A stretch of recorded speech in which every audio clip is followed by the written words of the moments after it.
Hello, and welcome back to the podcast that drinks and knows things. I am Luke, and this is our episode entitled 15,782 Shits. Shish kebab.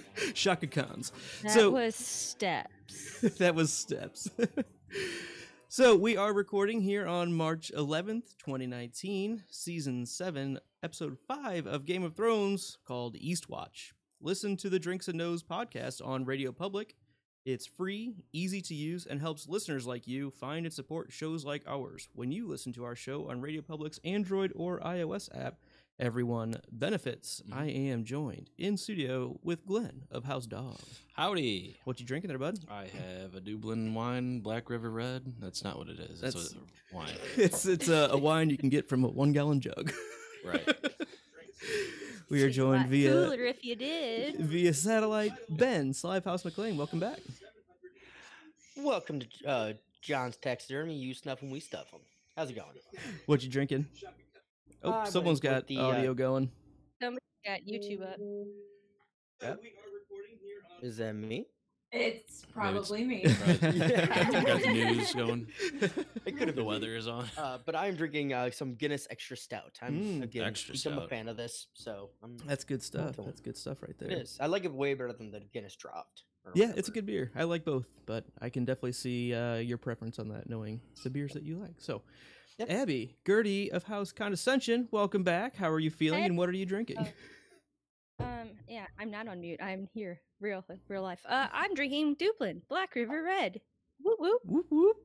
Man, I feel like by season 8, someone has to reach out to them and be like, you know what? I guarantee we've gotten at least a quarter of your sales the past 2 years. So- Those sales coming in from like get a the keychain or Midwest, something? they're definitely from me. Okay.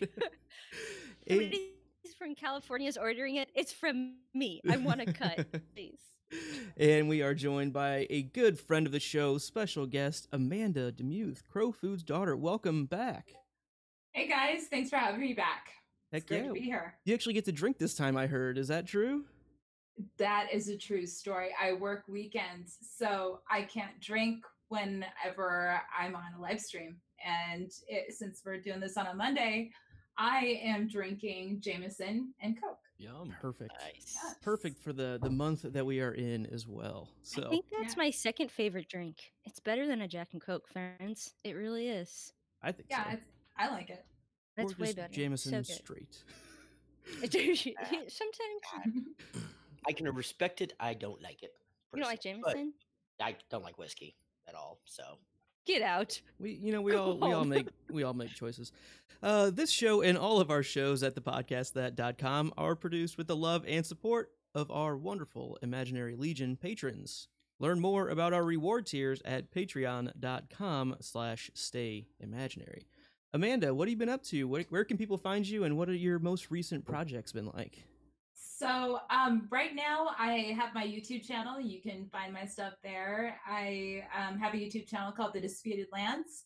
And you can also find me on Twitter at crowfood_SD. And right now I'm working in collaboration with Joe Magician on a video concerning House Strong and Sir Duncan the Tall. And and that's going to hopefully be out by Friday. So be looking out for that. And yeah, that's what's going on.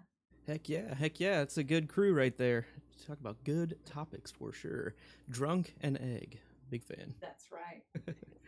But today we are talking about Season 7, Episode 5, which was 59 minutes long. It aired on August 13 of 2017.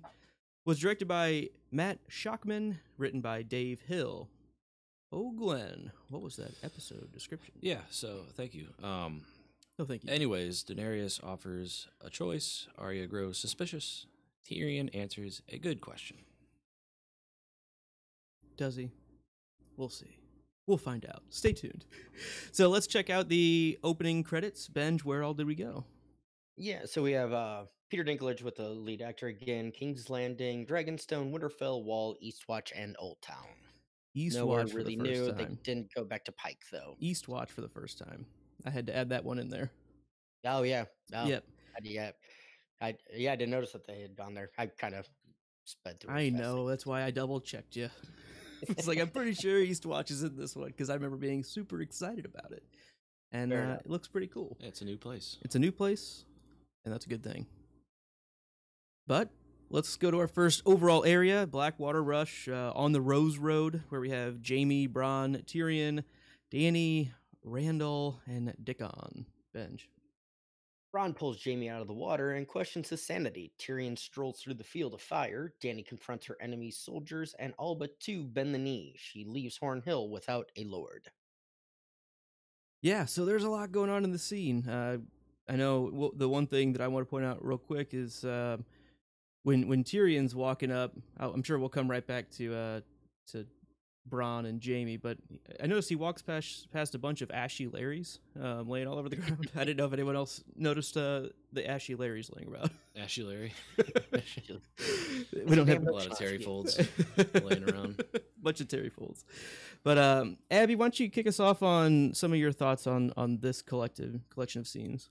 So I rewatched this episode today, and I realized that going back to last episode, I'm pretty sure that the dragon's like standing next to a body of water that Bronn pushes Jaime into. How is he falling that deeply by the shore of water? Quicksand. It's quick water. I don't understand. Like, It's a quick shelf. It's just a quick shelf fall off. I don't. Like 3 It feet kind out. of doesn't look like that at all. It could be. We'll give it to him, I guess. But it's definitely like into the shallow. It looks like a giant Edge puddle of- or something. Yes, it Like doesn't after a even look big like rain or something. river. Yeah, and then he sinks about what? Seemingly 20 feet. Into the I mean, depths of the enough to puddle. submerge his whole body, not like he's on the bank. Right. So, I don't I'm know. with Enough you. to where the sunlight stopped coming through on it. Yeah, Like- so like- it's in question. It's a little That's all I extreme. was. And really, Bronn, what's up, dude? You could have killed me. What an asshole! You could have Like- killed me. Oh man, Benj. So, she has 2 more of those dragons. If she decides to use them, you're fucked. Don't you mean we're fucked? No, I do not. I draw dragons is where where our partnership ends. Love the just straight pragmatism from Bronn. He's just like, no, I'm not gonna fuck with dragons. That's just not going to happen. I don't care. I want my fucking castle. I'm going to keep you alive as much as I can. But fuck those guys. I like how he kind of calls out Jaime for being a little bit selfish. And then, like, once Jaime kind of says that or whatever, he does the exact same thing or says he would do. I'll be selfish as well. Mm-hmm. It's like the pot calling the kettle black. Kettle black. Yep. And at the same time, Bronn's like, you don't get to kill you. Dragons don't get to kill you. I fucking get to kill you. That's it. Pretty funny Bronn stuff there for sure. Amanda, what did you think on this portion of the scene? So I love that scene. When I actually kind of write about people drowning in A Song of Ice and Fire, so I really appreciated them actually going down in there, because I can see kind of how they might actually relate to what I write about. But I love Bronn's sense of self-preservation in this whole scene. He's telling him that he is basically in it for the money, that he really doesn't care about his life. It's just that he just really wants what's owed to him. So, I mean, you can't really blame him for that. So, I don't know. I appreciate it. Yeah, I agree. And it's just funny that like in the I don't know, about 3/4 of the way through the last episode, it was like, oh, he made a choice to not go after the money and to do like the honorable thing. But it's almost like he's just playing like the bigger, longer payoff route, right? Mhm. Well, the thing is, he could have gone for the money, but that's a heavy bag. If he would have picked that gold up, he leaves himself vulnerable. So it makes sense to avoid it and live and maybe go back and get it. But he sees Jaime almost dying. He's like, wait a second, that's my fucking That's money the ticket, prize. my Mhm. Not a cash castle. cow. He ain't dying. Fuck that. Right. I totally agree for sure. But then we have Dany making a few proclamations and testing new loyalties, I guess. Glennie, what'd you think of this portion of Drogon and Dany and So I like how like you see like the dragon roosting on the hill. It's kind of pretty powerful. I liked how I think like first like the dragon stomps or something, and then a couple people kneel, and then the dragon roars and more people kneel, and then after he burns the two then the whole rest of them kind of follow suit. So I thought that was pretty moving. Did you think it was a good choice for her to do it this way? It's kind of like bend the knee or die is the whole sentiment. Right. I don't know. Probably not. You don't think so? Maybe not. Benj, Maybe what do you think there, Benj? So first, my note on the scene is I love, and I think I might be repeating myself from our first time through, but I love how Drogon is imbibing Big Bobby B and just bow your shits, when he barks at everybody. But to your question of did she do the right thing? She made the threat. She told them what was going to happen. It's her prerogative to have to follow through on that threat. Yeah, now, they should called her she bluff. have made the threat in the first place? No. Why I don't not? think she, because you have to give them the chance to maybe She see the did. errors.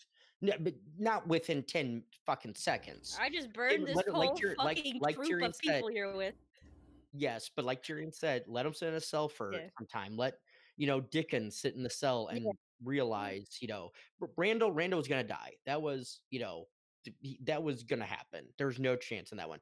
Dickon could have been forced into a cell. And he should have kept his big fat mouth shut. His fault. I don't disagree. And again, she made the thing, and so she had to follow through. I'm not blaming her for following through. Yeah. It's the upfront, without question.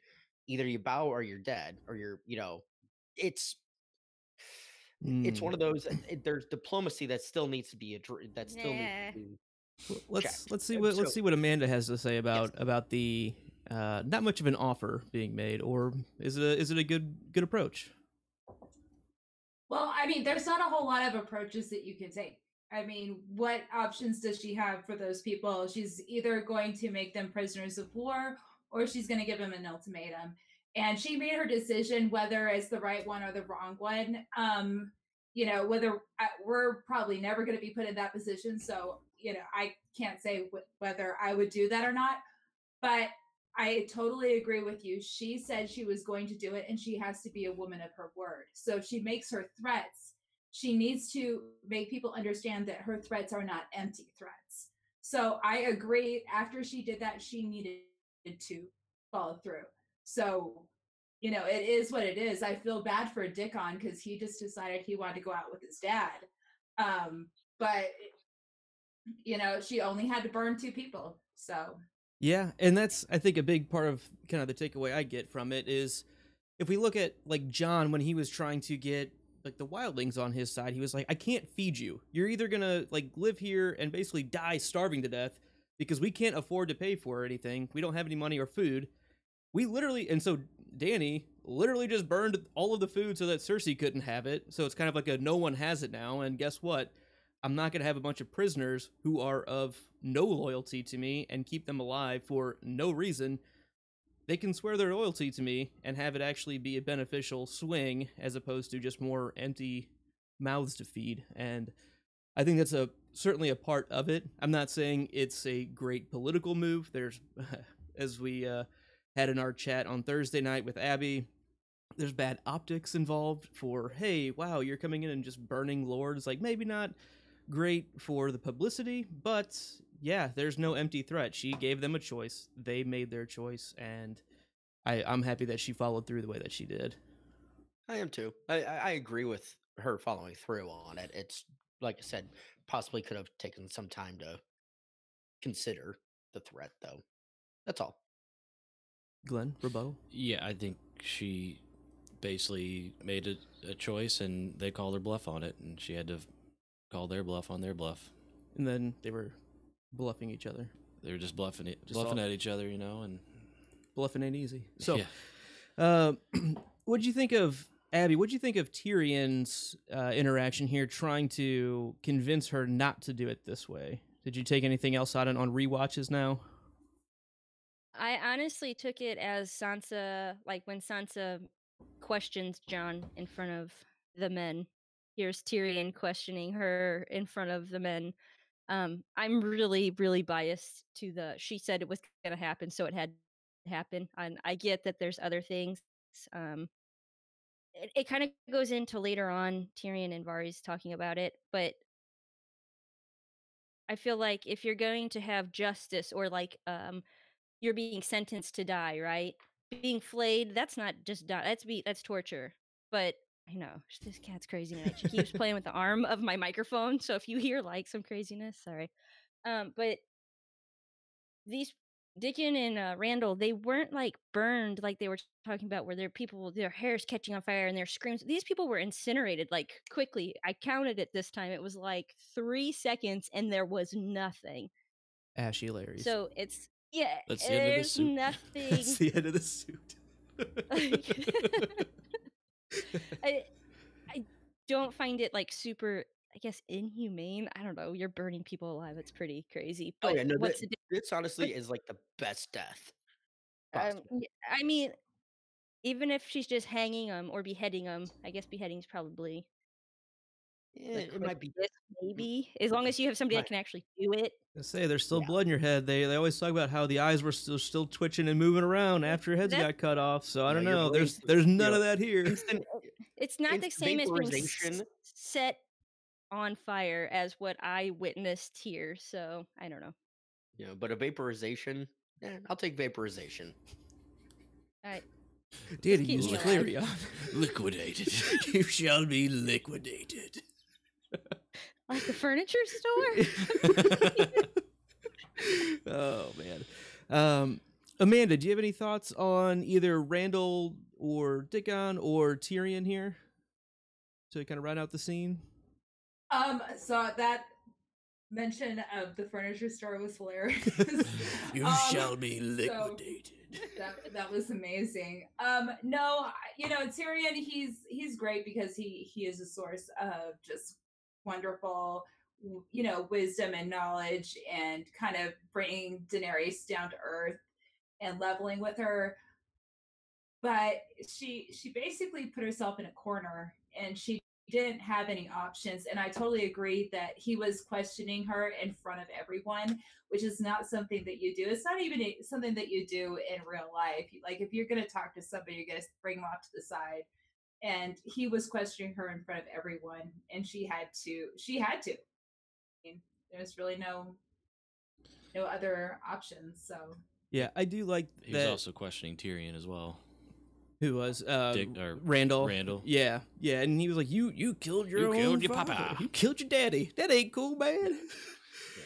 But Well, like, and then also, I'm kind of surprised later on in the episode we didn't get "You will not question me" in front of.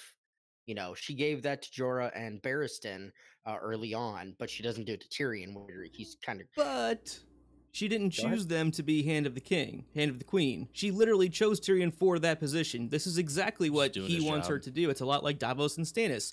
He is the conscience for her.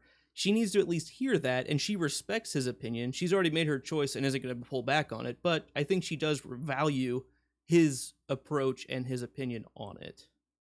Completely fair. I was just calling it out. And like Abby was bringing up with Sansa and Jon, like this is kind of like a last chance. Like he's not going to have like I wish we'd have talked about this before. Like this is like, it's either I could say this now or we're going to be talking about it afterwards, and then it's another great house lost, and you just got to take the chance, I guess. Yeah, no, fair. I mean, and I wasn't saying it was wrong. I was just Mhm. interesting. So So good call out on there's that. the flames. Yep. There we go.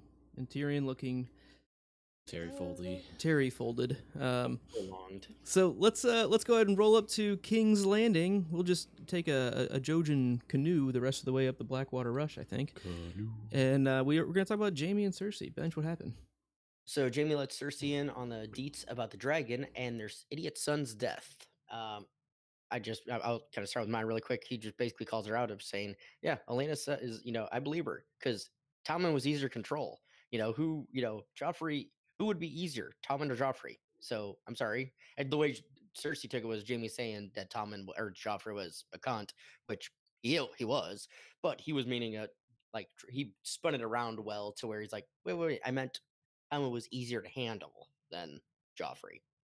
Right. And whenever she kind of calls him out, like, and you trusted her. Is this before or after you gave her the poison? It's like, it doesn't fucking matter. Like, this is. Yeah. Think for a goddamn second about this. Like, get Tyrion off the brain. He had no part in this. Like, yeah, Dad, fine. Like, that's pretty clear cut. The Joffrey thing, fucking let it go already. Like, it wasn't that way. It. Let's work through it real quick.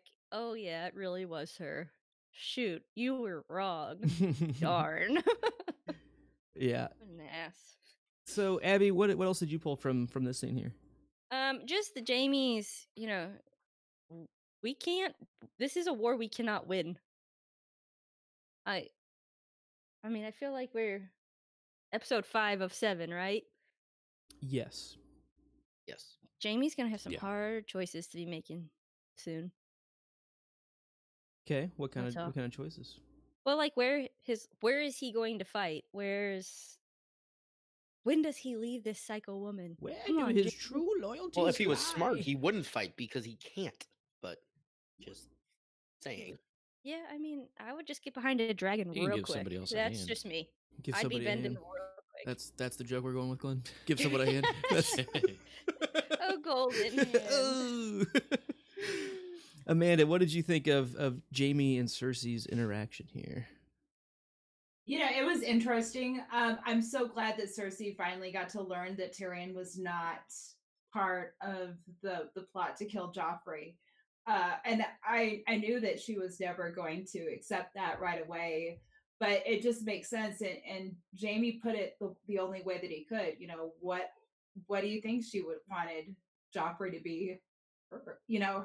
Marjorie's husband or Tommen? It makes sense. Mm-hmm. And so it was a great scene.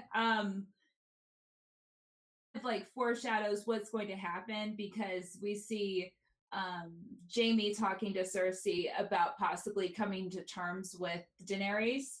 And so it's a great scene that foreshadows what's about to, go down. And it's very interesting. Yeah, they don't seem to be on great terms right here, right? I mean, it's just kind of like they have a differing of opinions on certain things that are going down. Glennie? Exactly.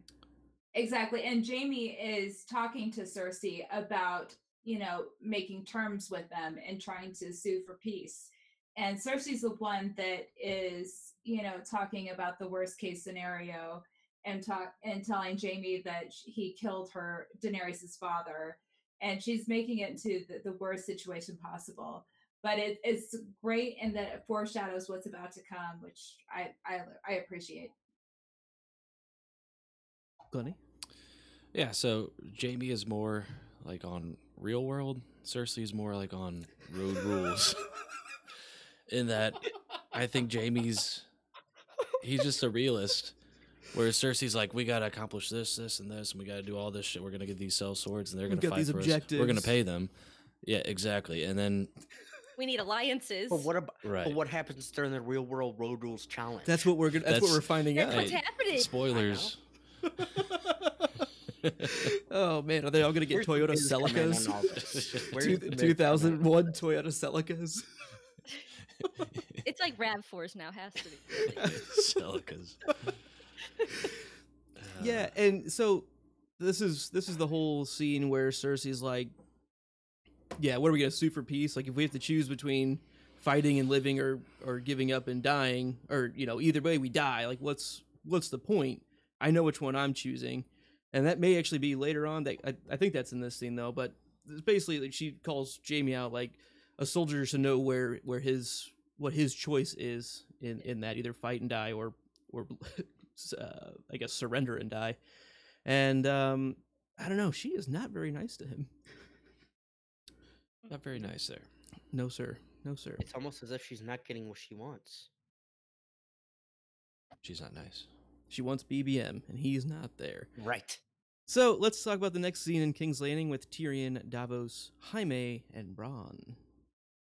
So this is a little later in the episode, but Davos smuggles Tyrion into the city, and Bronn sets a secret meeting between him and Jaime. Yeah, there's a lot of interesting things in this series of scenes, right? Glenn, what jumps out to you first here? So basically, Braun pulls the old Texas switch on Jamie.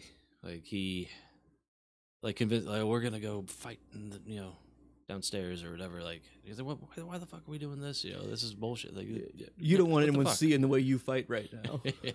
And it was all just a ruse, just to get the two brothers to meet. And It's called Two Brothers. right, because I don't think he would have. If he would have been like, "Hey, Tyrion's downstairs. Like, let's go. He wants to talk." Mm-hmm. And even Jamie brings that up. He's like, last time I talked about you was to Bronn, and I told Bronn that I would cut you in half. And Tyrion was like, "It's gonna take you off with a tourney blade And or he's a already practice sword." been cut in half. And he would have been a quarterman. Benj? Last time I was here, I killed my father with a crossbow. Last time I was here, you killed my son with wildfire.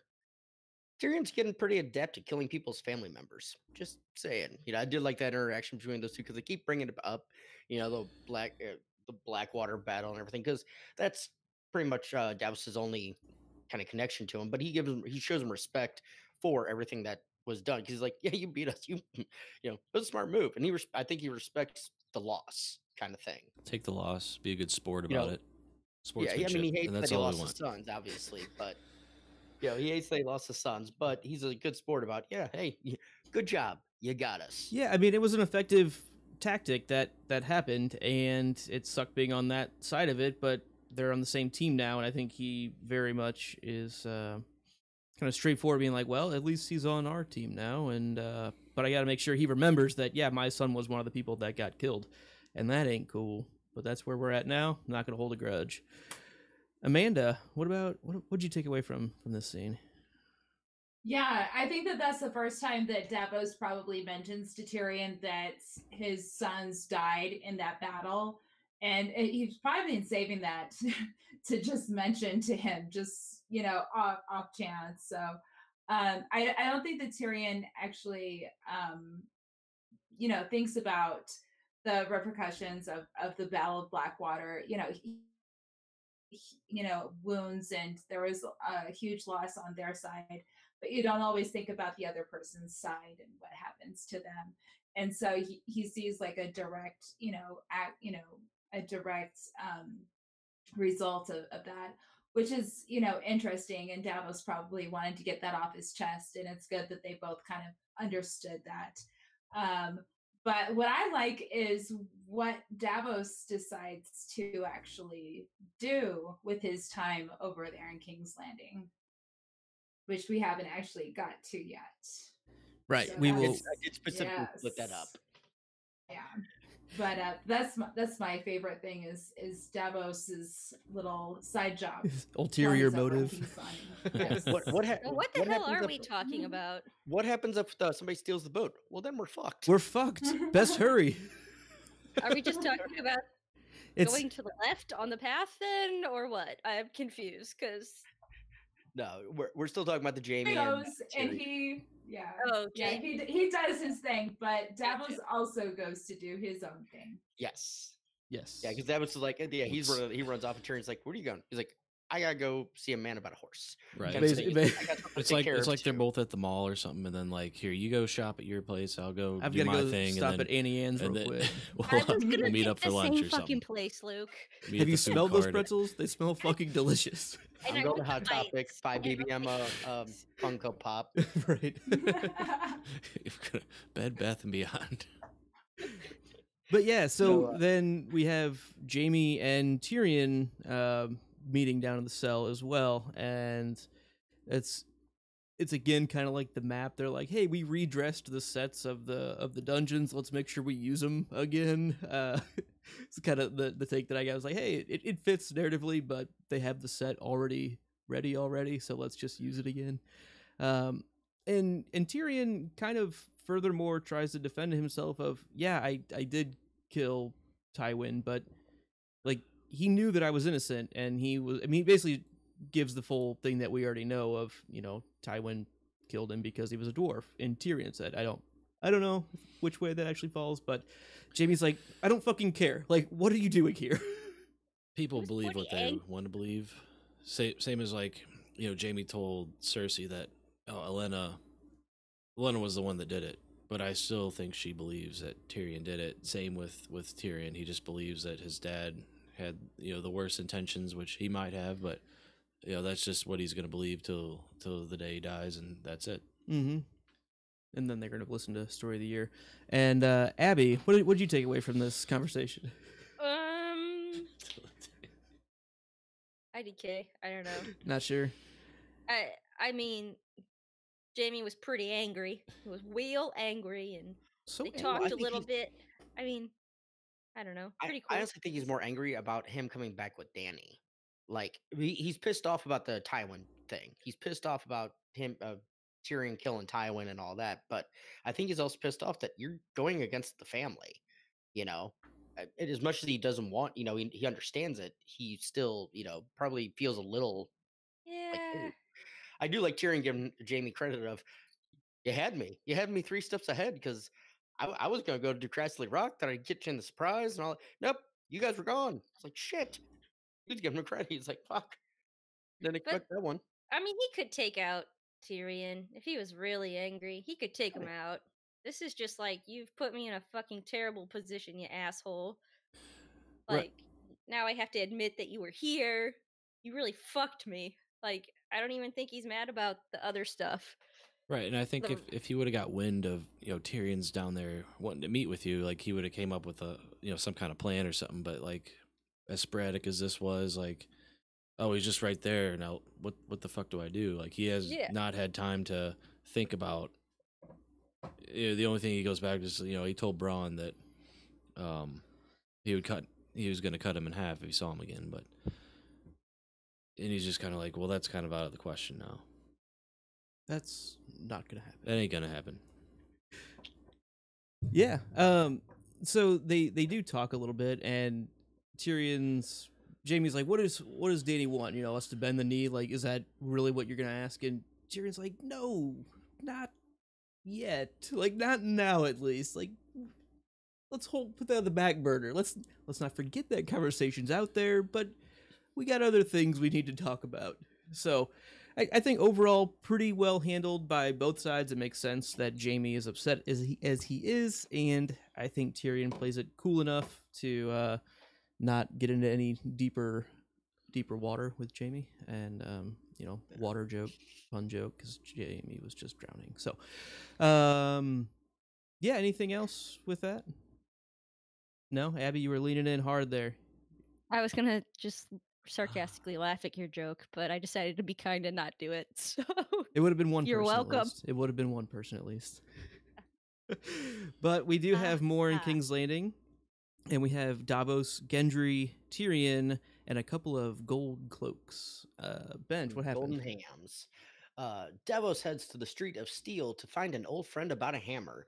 As they make their way back to the boat, they are confronted by a couple of golden hams, and Tyrion nearly fucks it up for everyone. Amanda, I'm gonna. I had that own joke in there before I started. I forgot about your own joke. Classic. Amanda, I'm gonna come to you first because you were so excited about this one last time. I am. So Davos decides that he is going to go find Gendry, and how he knows that Gendry is there is just beyond me, because Gendry was supposedly, a fugitive and trying to escape, and why would you go back to the very same place where you were found in the first place is just beyond me. So he goes to the Street of Steel and he finds Gendry, and Gendry is just so excited to see him. It seems like it was just not well written, basically, because he's like, yeah, let's go. I've been ready for this whole time. And Davos, it's funny because there's been this meme forever about, where's Gendry? And everybody's joking that he's been rowing the entire his arms are just huge. time. And he makes the funniest joke because he's when he sees him, he's like, I thought you'd still be rowing. Right. So that was such a nod to the fandom. Great. That was awesome. It was great, but I don't know. It felt like a really rushed scene. Like it felt like it could have maybe been written a little bit better. And then when he pulls out his hammer, It looks like a kid's toy. It is comically huge, isn't it?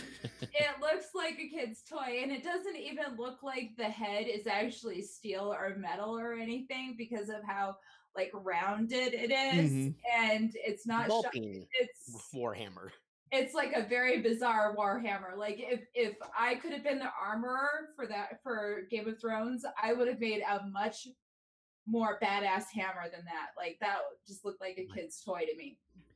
Look, if you could blank the chat for just a second, just so you can kind of see that. Sorry, chat, you're getting blanked. Damn. Just because it kind of does have kind of a ball peen hammer style, ball peen worn hammer. It's very like He-Man-esque. Like, this is like Masters of the Universe, ridiculously huge. Like, no one's actually gonna fucking carry this around. This like really critical look at the scene, not critical, but just like in depth, like beyond my really shallow expression of OMG, it's Gendry. I wanted to hear Abby's reaction. I missed your first, I don't really care. This? No, I did not expect it. I don't care why he's there. I don't care if the scene is bad. I don't care if he seems stupid or if his hammer is fucking a blow up plastic piece of shit. It's Gendry and I love him, so I'm happy he's back. And convenient.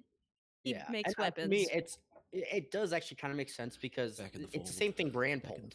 Same thing Bran pulled in season 2 where, he runs away and then he doubles back and he's hiding in not in plain sight, he's in the crypt, but right under the nose of the person that's hunting him. But also, it's fair to say that we learned later on that the queen didn't give a shit about Robert's bastards. It was Joffrey that sent the gold ropes after the bastards. So for him to come back to, King's Landing, from what we know as viewers, it was a safe move. For what he knew, it was a bold move, but it was smart just putting him right under the nose because nobody's going to expect him to be back. It's not where they're searching for him. Yeah, but nobody really was searching for him anymore because they didn't give a shit. I don't care. I'm happy he's there. Yeah. Glenn, are you also happy that he's there? Yeah, I am happy that he is there. But Davos says something along the lines of nothing fucks you harder than time, and I think it just relates to real life whenever you go and you look in the mirror and you're like, holy shit. Like, when did I get this fat? And I got all these Terry folds.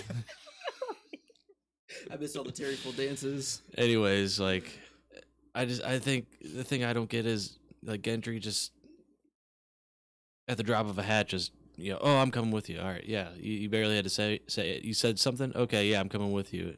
I was wondering when you'd be back. I really think that he needs to put in a 2 weeks notice to tell him, like, hey, like, I've had a good time. Thanks for the opportunity to work here. It's but a good point. My time here is coming to an end.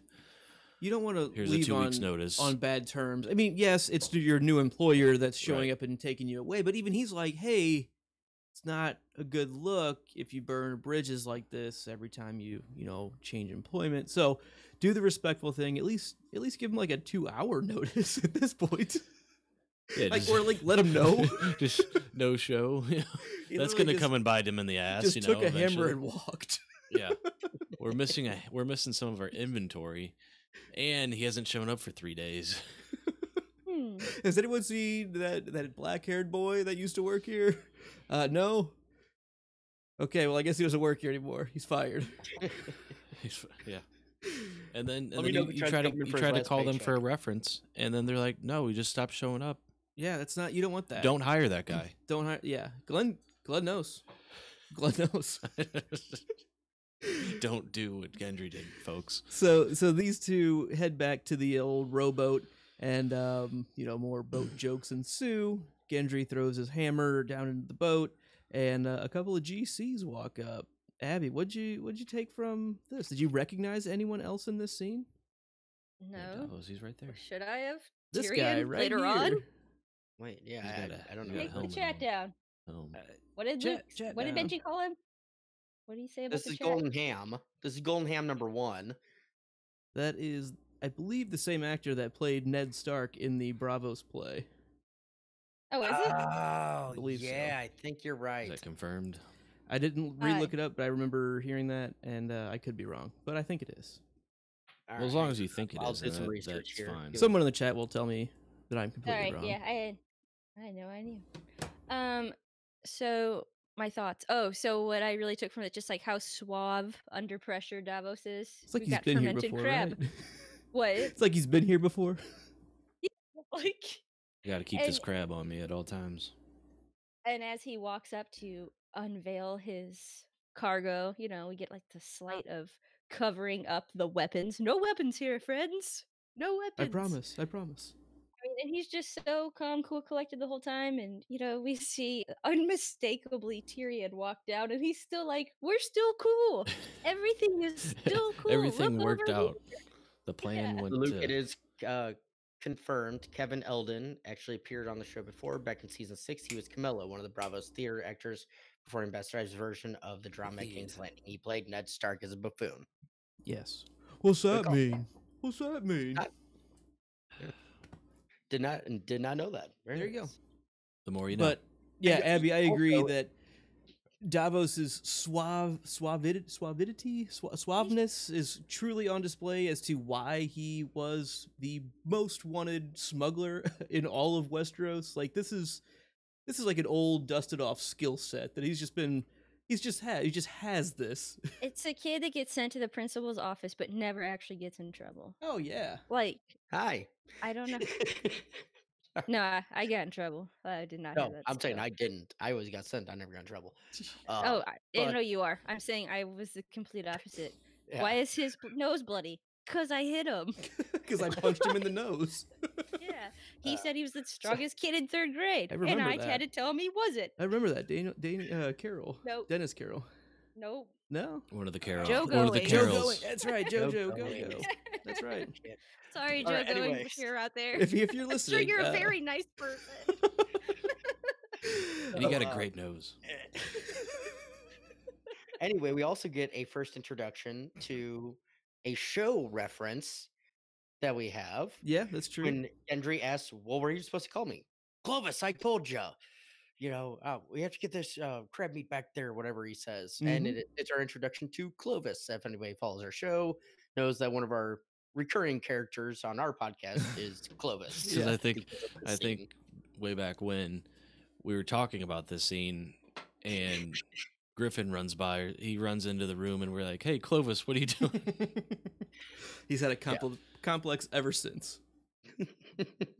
Yeah, so I do love Amanda, you got a great note that mine kind of goes right into it, so I'll kind of tag after yours if you want to read your thoughts on what they're carrying. So Davos decides to bring the Westerosi equivalent of Viagra, and he has like a boatload of Viagra. Quite literally, yeah. Fermented crab. You know, you got about 15 minutes to get to your favorite place. You're gonna put a hole through that chainmail there. It's like, you know what? With that said, I would try some fermented crab. Just saying. You better hurry up to your favorite establishment. You don't want to eat too much of it. I promise you don't. You really want to wait and see how that first bite hits you. That is, again, it's such a smart move because it's a decoy that also encouraged them to leave. Like if they buy it, at all, they're gonna believe him at least enough. Yeah. It's just unfortunate that It's Tyrion walks placebo up. when he effect, if does. anything. You know, they'll show up to their favorite place and be like, "All right, let's go." Right. Yep. Yeah, and who's gonna question a guy who's supplying erectile dysfunction medication? I mean, like It's like the guy who sneaks off to Canada and brings it on back. You know, the border patrol up there. You're doing God's work. Okay. you're not gonna question it. But yeah, so I'm gonna go really nerdy here for just a second. Do so it. I actually talk about in one of my videos about the Merovingian dynasty, and the founder of the Merovingian dynasty was actually named Clovis. So anyway, it's like my own tinfoil that they're actually doing a nod to the Merovingian dynasty. Nice. and Very cool. with that name, but yeah. So I'd say that's a safe bet. Yeah. They throw in a lot of those kind of little things. So I would think, yeah, that's a good call. Never there knew you that. go. There you go. And so finally, Luke, we get the Gold Cloaks calling out Tyrion, Mhm. and we get introduced to Gendry's skill with his hammer. Yeah, I don't know. So this is Tyrion. They kind of see the scar and they're like, "Hey, we were supposed to find it. We were looking for a dwarf with a scar like that before." And they're like, "Where'd you get that scar?" And he's like, got caught by a hook. Some men you just can't teach," which was a solid one-off line. Again, kind of falling into the character of smugglers or whatever. And I don't know. I do like that Gendry's patience is pretty low on this. He's like, you know what, fuck this. Like we've tried the clever thing over and over. They're still here. This isn't going well. He kind of waits till he turn around. When Right. Davos kind of says something, and they turn around, and then he goes for the head or whatever. But Headshot, bang, bang. headshot, bang, bang. And he didn't go overboard. He just one-shotted each one of them. One shot that hammer to the head, done.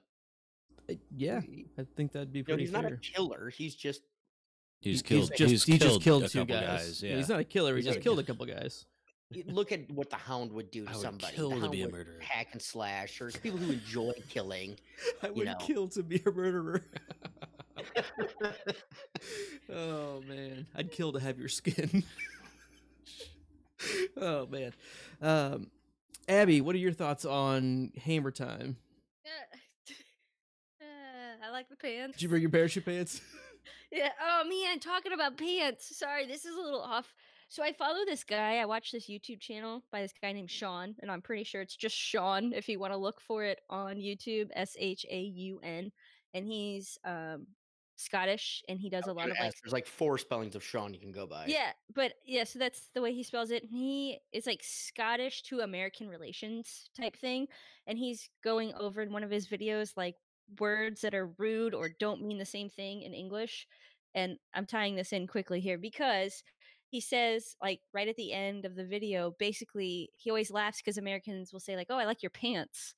But pants in Europe is underwear. It's like there are no such thing as pants. So any of our European listeners out there, I'm sure I would like Masandi's underwear. It would probably look great on her. But I'm specifically talking about her trousers in the last her trousers. videos. Her slacks, if you will. Her slacks. Fred's slacks. Right. Her pantaloons. You're right. Actually, pants or undies are also very nice and look fantastic. And knowing her, she probably doesn't wear. Never mind, leave that one alone. She might. You never know. Follow her on Anyways. Instagram to find out. Oh heck yeah. Yeah. Following now. Done with my thoughts. Gotta find her. Got a jet. All right. Anything else on this scene here? Fun overall stuff. I like that Gendry's back in the Terry fold, and he's got some skills. And so then we're gonna go and talk about Cersei and Jaime again. Benj. Sorry. Yes, so Jaime tells the queen of their brother's request. Cersei lets him know about another shot making it past her goalie.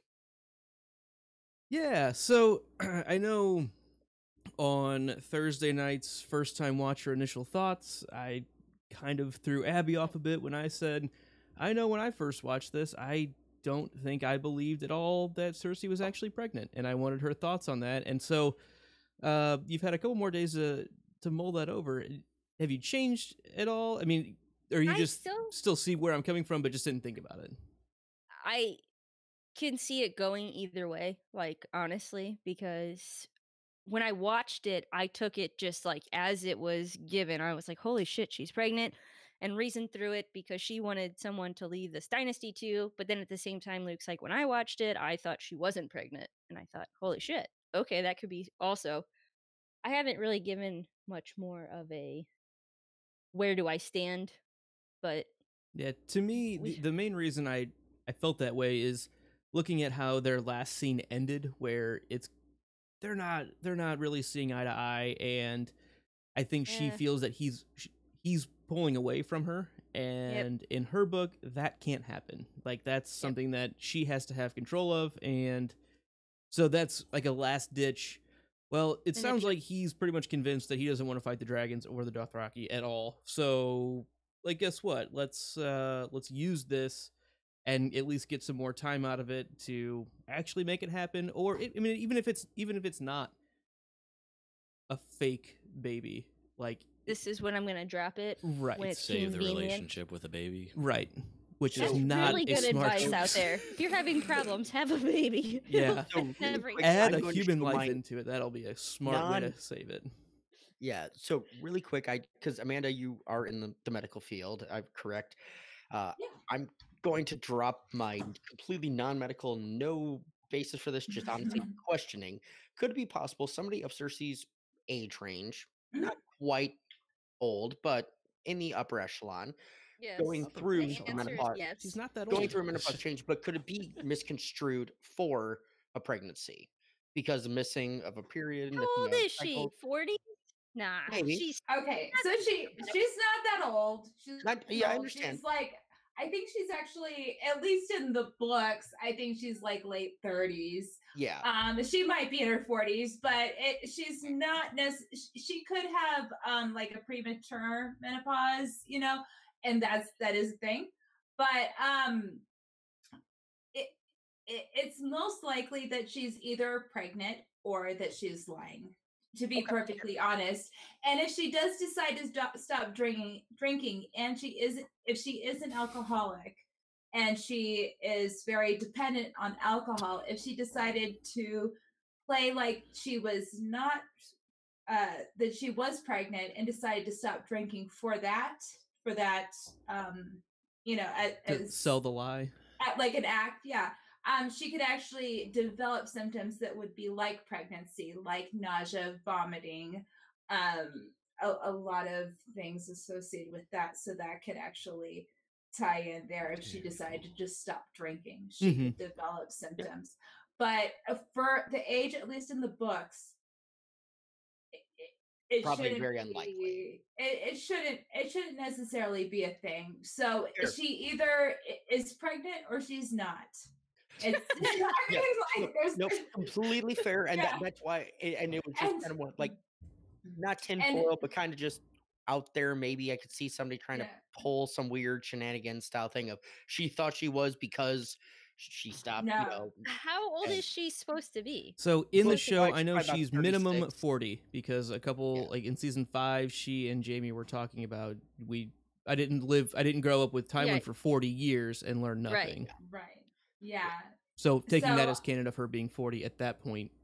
And again, I didn't. It was just kind of again tinfoily, just possibility, but I didn't think it was. Just wanted to ask honestly an opinion. So thank you. I definitely very much appreciate it because I have no real realm to judge on. My only note on this is I love the line of what did Father was saying. The lions, and Jamie calls it out. The lions don't concern themselves with the sheep. Cersei knew exactly what Tywin used to say, but she wanted him to remember of not giving a shit about what the little people thought. Exactly. And to just kind of piggyback onto about at least in the book fandom, there's a lot of theories that Cersei is pregnant, and that she's unbeknownst to her, because there's all this talk about her dress is no longer fitting anymore, and she's blaming her maid servants of like shrinking her dresses and stuff. And so You left it in the there's dryer actually too long. there's I hate theories when that in the happens. fandom that she could actually be pregnant. So it's quite possible. Maybe she is. Yep. Maybe. Oh yeah. I mean, and she's actually had longer time this time with Jamie, with the interactions they've had. Hence, like the Joffrey, fucking Sep scene and other times that we know of, they've hooked up. In the Yeah. book wise for the time frame, it wasn't as close to, as a lot of opportunities. Yeah, absolutely. Yeah, so another thing that Cersei says whenever they're hugging, before that she says, "Are you going to punish him?" And Jamie's like, "What, Tyrion? Like what? No, what?" She's like, "No, Bronn, because he betrayed you." And it's like, no, no, like it's not that big of a deal. Like you already knew it. Like get the fuck over yourself.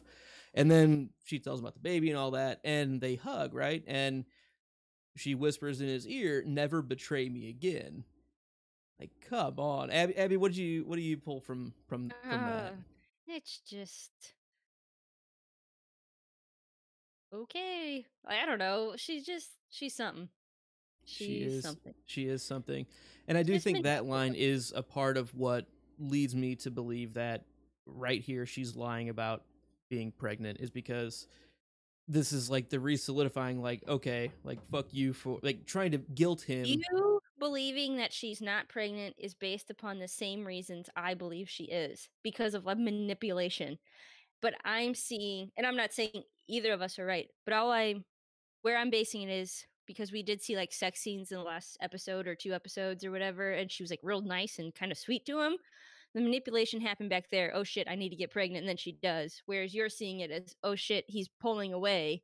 I'm gonna fake this pregnancy. It's the same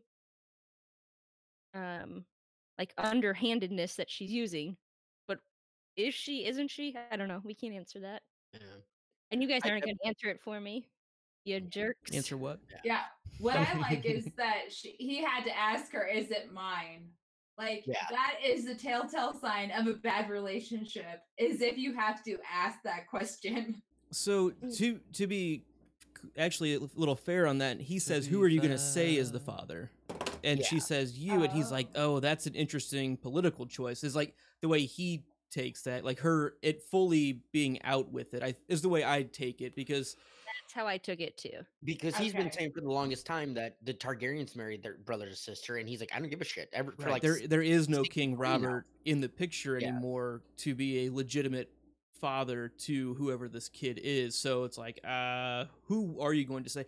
I agree. Whenever I first watch it, I'm like, yeah, wow, he's second guessing that it's his at all. Like, that hasn't really been set up in the show, but I like that it gets to that point of him not really trusting her, or like I liked that that was an option, but I think it's more of the what are the political machinations that are going to come from this.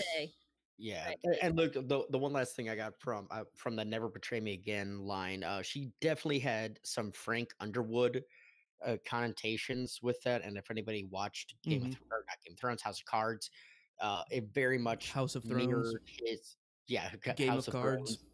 Exactly. It very much mirrored that kind of interaction, and I think they took some inspiration from that character for Cersei for the diabolicalness, until they realized, oh wait, Kevin Spacey's kind of not good to mirror shit after. Yeah. But this all was filmed well before that all came out, so just saying. Any final thoughts on King's Landing as a whole? All right, we will take a Jojen hang glider over to Dragonstone, where we're going to see Jon, Dany, Drogon, and Jorah. So Jon watches the sea and sees the Khaleesi's flying back to me. Sorry, I tried to make that funny. I don't know. Jon shares a moment with Drogon and discusses the Queen's children when an old explorer friend returns. All right, Glenn. I'm going to come to you first on like when Drogon lands. Yeah. So basically, Drogon lands. Jon is seen, kind of. He gets to touch the dragon, and it's kind of remind me of in Jurassic Park, whenever there's like a Stegosaurus that's sick or something like that. So they go up and they actually get to touch it and stuff like that, and like play with the poop a little bit, and like I think it just kind of completes the experience of, okay, you saw this thing, then you get to touch it. Now it just kind of blows your mind after that. Like, it's one thing to see them off in the distance flying around. It's another thing to be up close and personal, actually having that tactile response to it, and like the little emotional conversation that Jon has with the dragon. Like, that's like, oh, you meet a cheetah. You're like, wow, okay, it didn't maul me. Like, that was a good interaction. Let's take that as a win. But yeah, I think it's a really strong scene of Jon's first introduction to Drogon. And Abby, I know you had some. Yeah. Abby had some fun thoughts on picking boogers and So, well, I mean, this is covered heavily in my first time initial watch. But if you need a blackhead pimple popping friend, Jon Snow is your buddy. He will get right in there on your nostril. the pimple that was Specifically- promised. Right? Like he was just all up in that dragon's nose. It was very nice and sweet. My only other thought in the next part of the scene too with Jorah, and I was so excited, it's really sweet.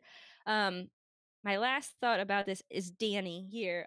When John, she's like, "Aren't they beautiful?" He's like, "Yeah, sure." That's It's not the exactly word I what would have used. exactly what I was saying. Yeah, Dany, and she's like, "They're my children." yeah, they're She magnificent reminds me- beasts, they're my children. That's how I feel about them. She is like the Killers. most serious dog mom out there. right? She's like, I'm a dog mom. Like, okay, they're my children. And you're looking at her and you're like, they're dragons, not children. And she's Listen like, here, hun. Like, I gotta But- tell you something. It's maybe a little bit different. I'm a So dragon I'm totally mom. stealing Okay. this from the chat. Like- I'm totally stealing this from the chat really quick. Michael Shannon. Look, that lady who tried to take a selfie with the Jaguar did not go as well as John and Drogon. That's true. Yeah. Very good. Very nice. That was good. Yeah, I get that they're her children, and I'm a big Dany fan, but sometimes like they're my children things. I'm like, I don't know. Sorry, dog moms out there in the universe. It's not the same, okay? And honestly, you probably treat your dogs better than I treat my children, but still not the same, okay? I don't know. Yeah. Just Yeah, Amanda, what do you take on John's interaction here with Drogon and Dany's response to it? So this has been the moment that we've all been waiting for. John actually comes face to face with the dragon. Everybody's been kind of speculating about it and wondering when it's going to happen and what it's going to be like. It's really a touching scene and it's nice. But one of the things that I appreciated later on is when you got onto social media and Facebook, some people did like some side-by-side scene analysis with the movie Shrek and Donkey and the dragon. You guys know what I'm talking Yeah. about, Donkey. don't you? And it is almost like a shot-by-shot perfect scene where John is actually Donkey and Drogon girl is his like dragon. love interest. Yeah. So if you you get Champus. the chance, check it out. So I can't help but now, like after the fact, watching that scene, just thinking about that. But it is really a touching scene. It's something that we've been waiting forever for. And we don't see any other characters getting that close to the dragon and having such an intimate scene. Mhm. So it may actually speak to maybe John's ability to maybe ride a dragon. You never know. Well, I will So- not disagree, but because you're right, no other ones pet them. But Tyrion does get close enough to unchain them. He does. in the Yeah, you're right there. You're right there. I Mhm. will So- say that. My only note on this scene is Dany has kind of the what the fuck face when she sees John Pember's like, you're not supposed to do that. You're not supposed to be able to do that. Only Only what the me. fuck? And I think that might have put her on a little edge of once he starts calling them beasts, and she says they're beautiful, aren't they? That's not the word I was looking for. Gorgeous beasts. Gorgeous. Does anybody beasts. get like a Hagrid or anybody talking to Hagrid vibe right there? Right. Like- Where's Yes, your Hagrid. mummy? He knows his mummy. Yeah. Yeah, and it was a cute scene, but then we do get Jorah. Well, popping back. there's before that, John and Dany actually talking about power Yeah. and strength. I think Okay. there's a couple things to chat about there as well. Of Sure. John, she comes down off the dragon, and John's like, "Wow, you weren't gone very long," and she goes, "No." And how'd it go? Like, how was your day at work?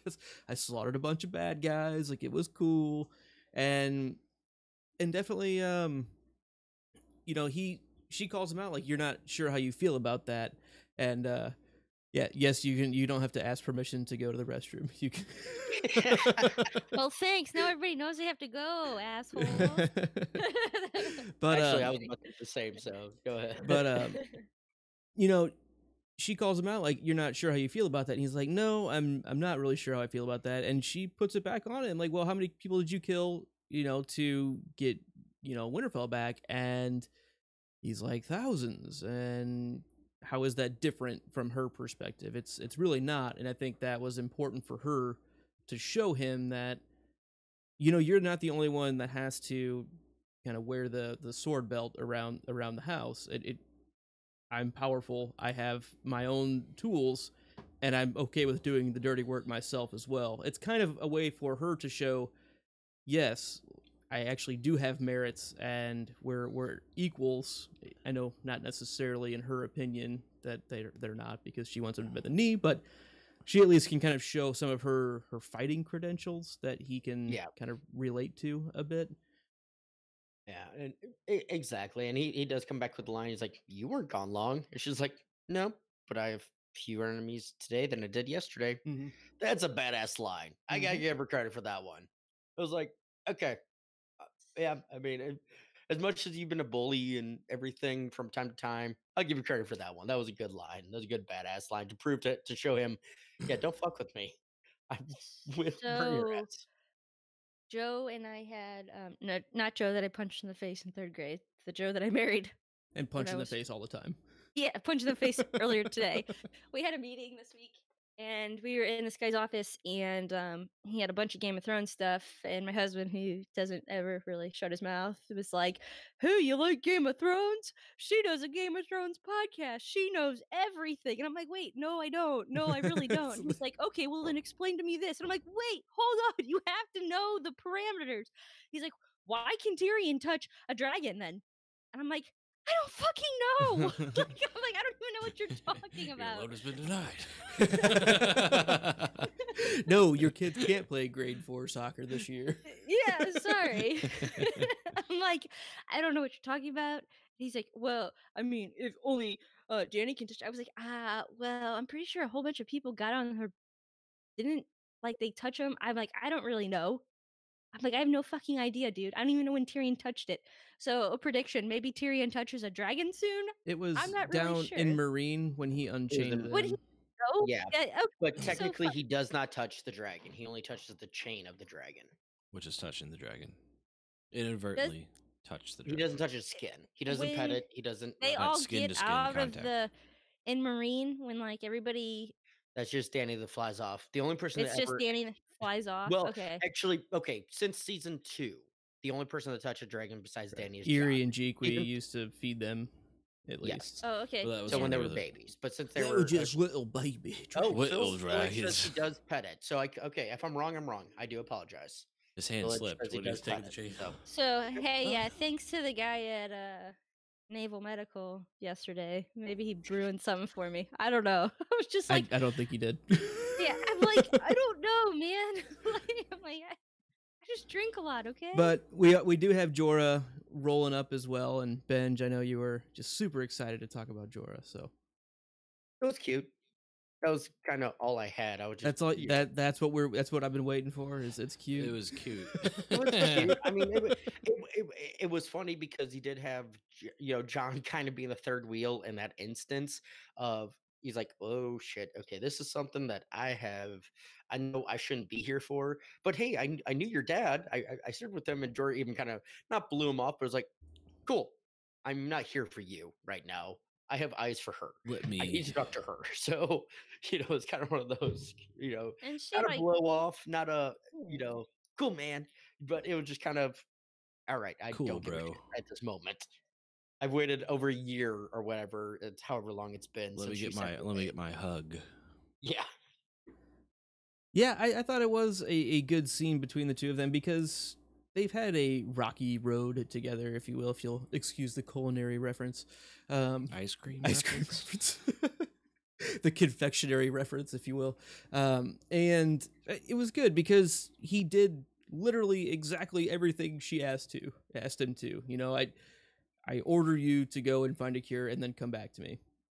Guess what? And he does. That's exactly what he did. Who's Mission surprised? accomplished. And Right. he comes back and she's like, so you're cured? And he's like, I wouldn't be here if I wasn't. And then, she says, John, this is Jorah Mormont. And they have like a real quick, not the first one in this episode, micro interaction of characters that have connections that it's like, hey, let's just reference that.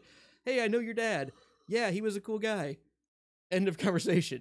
Like, My dad's a great guy, Abraham Lincoln. Abraham Lincoln. He doesn't get credit for But it being all- quoting saying that.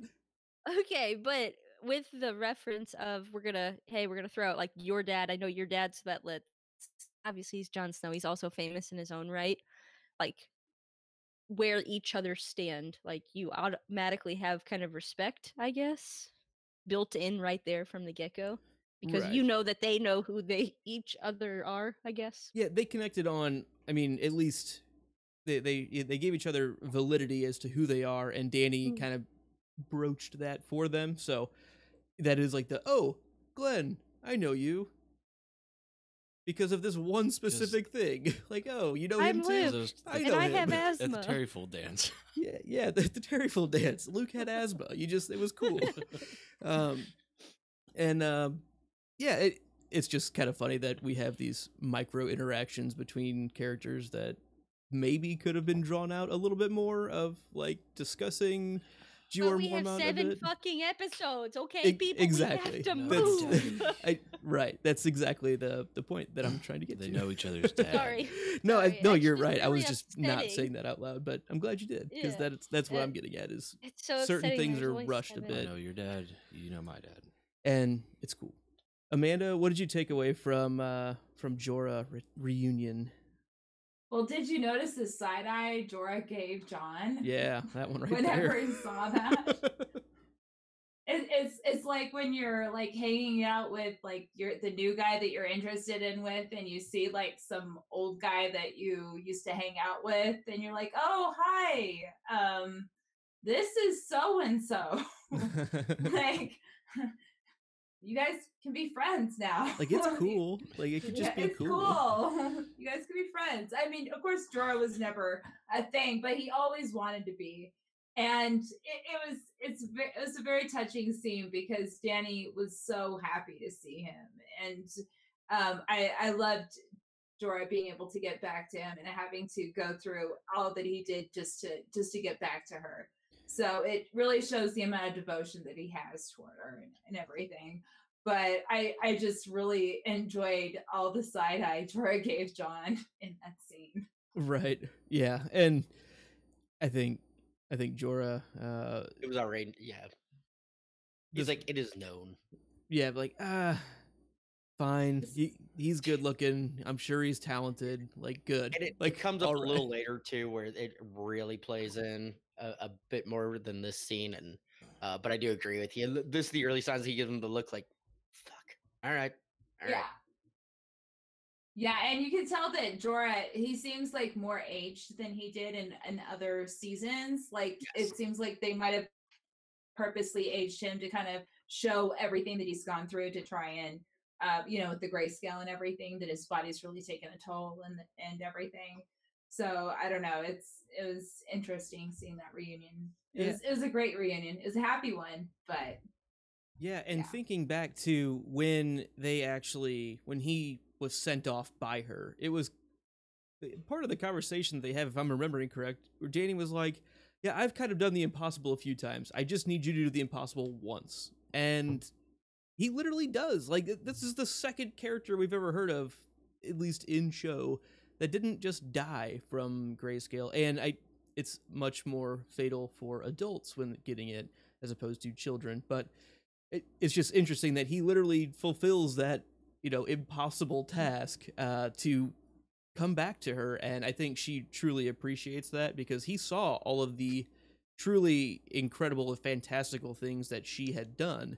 And another thing with it is whenever, if you remember back to when Sam gives him that handshake after he cures him, and Jorah's like, just the look on his face of like, I never thought I'd touch another person. And then he gets a full-on hug from Danny. It is a really, really nice, sweet moment between the two of them. Probably get the second base next. But you gotta start somewhere. In its head, it's counting 1001, 1002, 1003. Jorah, what's that about? Jorah, what's that? Sorry, That's a Big Bang Theory. That's just Did you that's just guys a like little. count? I had some fermented crab What's earlier. that about? It's a Big Bang Theory joke with oh crap, who was the actor in that did that? It was a known actor, but basically anytime a girl touched him, Billy Bob Thornton, anytime a girl touched him, he would count 1001, 1002, 1003. You were up to 5 1000s when you took your hand away. That means we're in a relationship now. Oh, Sorry. Yeah. thank you for clarifying that. Yeah, no problem. It was completely obscure reference that I had. So I think timing was a big benefit for Jorah, as Glenn pointed out. It's probably lucky that he didn't just have fermented crab on the way up here. It could have been even more awkward. But let's go ahead and go into Dragonstone and see Varys, Tyrion, Jon, Dany, Davos, and Jorah. Benj, what happened? Yeah, so Varys and Tyrion discuss the Queen's tactics when a letter arrives for the King in the North. Jon, Dany, and crew discuss what it will take to convince Cersei of a ceasefire. This is earlier than what we talked about already with the King's Landing stuff, but basically it was confirmed that she's going to have to see proof. Somehow we're going to figure out how she's going to be, going to know what's actually coming. Mm-hmm. Right. We need to, they do some plotting here. Right. There was one thing about this scene, though. I will say, first, I like the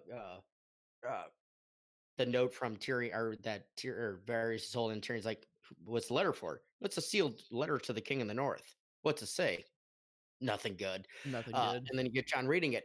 We knew Jon knew about Bran. We already knew Jon knew about Bran, but he's acting like he's just finding out about Bran again. The one thing that we knew that Jon knew about Bran was that he was alive north of the Wall. That was like years ago. And even Sam, who we will get to that scene later, which happens earlier than this, I think. Yeah. Either way, the Citadel scene where he's like, I led him through the wall years ago, and somehow a cripple survived beyond the wall for years. Like, maybe we should listen to what he has to say. So I think Jon has a pretty safe assumption that Bran, if he was truly north of the wall, probably ain't coming back. Like, that's I think a pretty safe assumption that he could have made in his own internal monologue that we don't get. Completely fair. That was just one I was thinking about like today, because I remember that was our discussion back when we first did this episode, or actually last episode, where Jon was like, I lost 2 brothers, because we forgot that Jon knew about Bran being alive. Right. Watching this watch through, he knew he was alive, getting sent north of the wall, but that makes complete sense of, he went north of the wall, but probably wasn't going to survive. So, Glenny, you got thoughts here on this scene? Varys and Tyrion, or Jon getting the letter? I was just kind of surprised. It seemed like everybody kind of jumped ship real quick whenever Tyrion kind of put that plan out. There wasn't really a lot of pushback or let's come up with something else. It was just kind of like everyone just seemed like they ran with that idea. I don't know. I would have expected. Well, let's hear out all the other options real quick. That's an idea. Do we have like anybody else? Anybody else? Right. I don't know. Maybe I'm just being too obtuse about it, but it is what it is. Yeah, no, I think it's a valid point, because haven't we been talking like most this season about how Tyrion's plans are clever man plans, like, and how it clearly didn't work the last one. Like, it seemed like it worked until it literally did the opposite of work. And that's a tall task to ask them, go north of the wall, get a soldier. Like, that's a tall task. Right. Just to be able to pull that off. Like, why not? Let's just hear out. Anybody got any other ideas first? Maybe we'll come back to that one, but yeah, I mean, table it. Write it on a slip of paper. At the end of the day, when push comes to shove, when all is said and done, it's an idea. It's all about family and community. Yeah, that's true, and teamwork. But yeah, it's a bit of a long shot play that they're going for. Hey, let's go and do again something that seems a little bit impossible and capture get a hostage from the army of the undead, where there's like everyone's so afraid of being around them anyway. Like, literally since the show started, people have been fleeing them very slowly, because that's a very, very slow moving army from what we've seen. But Abby, what are your takeaways here? I don't know. I'm talking to the chat. What are we talking about? Sorry. So really quick, I do Ask want the to point out chat. one line before all this. The Varys and Okay, Tyrion's while sure. she's collecting her thoughts. I loved Varys' was that's what I told myself every time when I Mm. hear them scream when they were being burnt. I'm not the one doing it. I'm not the one doing it. And that is very telling for somebody on the sidelines of a thing, such as somebody in Tyrion's perspective of I'm not the one making these choices. I'm not the one doing it. I'm just here to help. I'm just trying to keep the peace. But it's one of those it's that Nazi-ish mentality of I'm just following orders. I don't really want to be doing this, but I have to, or it's my life kind of thing. So it's where do you draw the line? Go with the flow, even when the flow is bad, ill-intentioned. Exactly. So it's kind of one of those like Jamie Lannister is one that he was going with the flow, but then he's like, no, I'm drawing the line at this point here, and it just kind of goes into it of I do like hearing that feeling from Varys where he did feel bad about what was happening. He just had to make that choice. Was the right choice, was the wrong choice? Who knows? But it was the choice that he needed to make to save himself at least. Mm-hmm. Yeah, no, I think that's a good scene because he's been through similar things and he's been that voice in the ear, and it's kind of interesting to see some of the regrets maybe that he's gone through just with his own experience being in those types of positions for so And then long. getting the callback of worrying about, what Danny's is doing because she's reminiscent of her father in some sense of just burn the enemies, and she might not be getting joy out of it like he was, but So this was my like kind of what I was going with earlier because we hear Varys here saying as their screams filled the halls. What I saw with Danny was not what you're talking about or saying like her father got joy out of it. I don't think anybody's arguing that Danny got joy from watching these two people Tarly burn. But it was so quick and instant in my opinion, and maybe it's not that way in the books, but it was no different to me from a beheading or a hanging. Like because it was so quick. I don't agreed. And I'm just my only thing with it yeah. is that it was reminiscent. I'm Yeah, not saying it and was the exact same, just reminiscent. Yep, Amanda, what do you think Yeah. on that? So yeah, I agree with you, Gertie. Abby, I agree. That is exactly what we're looking at. People are comparing Danny to the Mad King, and there's a thing with the Targaryen dynasty, and they have a propensity to madness. And I think it was Barristan Selmy. He makes mention in the books about how when a Targaryen is born, people hold their breaths and flip a coin to whether or not they're going to be mad or not. And that is kind of what they're worried about. Is she another Mad King? And so I think that they're being a little bit too vigilant and worrying about that. But she absolutely took no pleasure in that. And her father, the Mad King, took pleasure in harming people. And in the books, he actually could not make love to a woman without causing them harm. She's not her father. She's not her father, but they're worried about it, and I guess rightly so. But you're absolutely right. In the scene where Danny actually burns those two lords, it was very quick. She did not want to do it, but she had to do it. She felt like she was in a corner and she had no choice because she said she had to.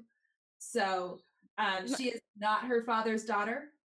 I mean, she is, but she's not. So I decided today would be a good idea to try to rewatch everything before the season premiere. So I started trying to make that happen today. So I was watching the first episode of the entire series, and that's when Ned beheads the Night's Watch. Will. Okay, there Will, we go. yep. Okay, and in that scene, we see him as he raises, or he's holding ice, and he says very not quietly, but not this huge loud proclamation. It's calm and low, and I, Ned Stark, titles, sentence you to die. Sorry, but he does that, and then he swings the sword.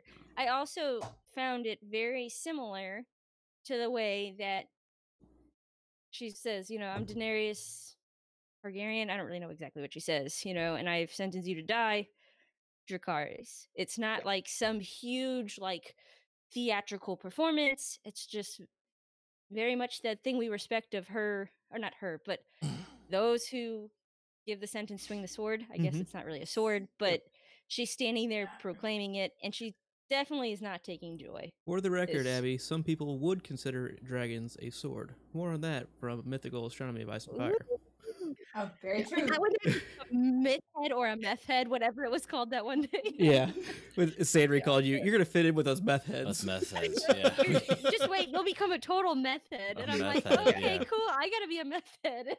One And step ahead. like, Yeah. Point, to your point, I absolutely actually agree with you. She was very reserved, very holding on. But think about it from Varys' perspective. I'm not talking Tyrion's or anybody else's. From Varys, hearing this secondhand from Tyrion, Mhm. Yeah. hearing about a Targaryen burning somebody who could have possibly been given, some I leniency or do. something. And so I'm saying I from like secondhand, that other people yeah, give, it's like, hard to, paying more attention to, is she a Mad King? Because we yeah. preconceived notions type thing. Exactly. Like, Exactly. And makes that's sense.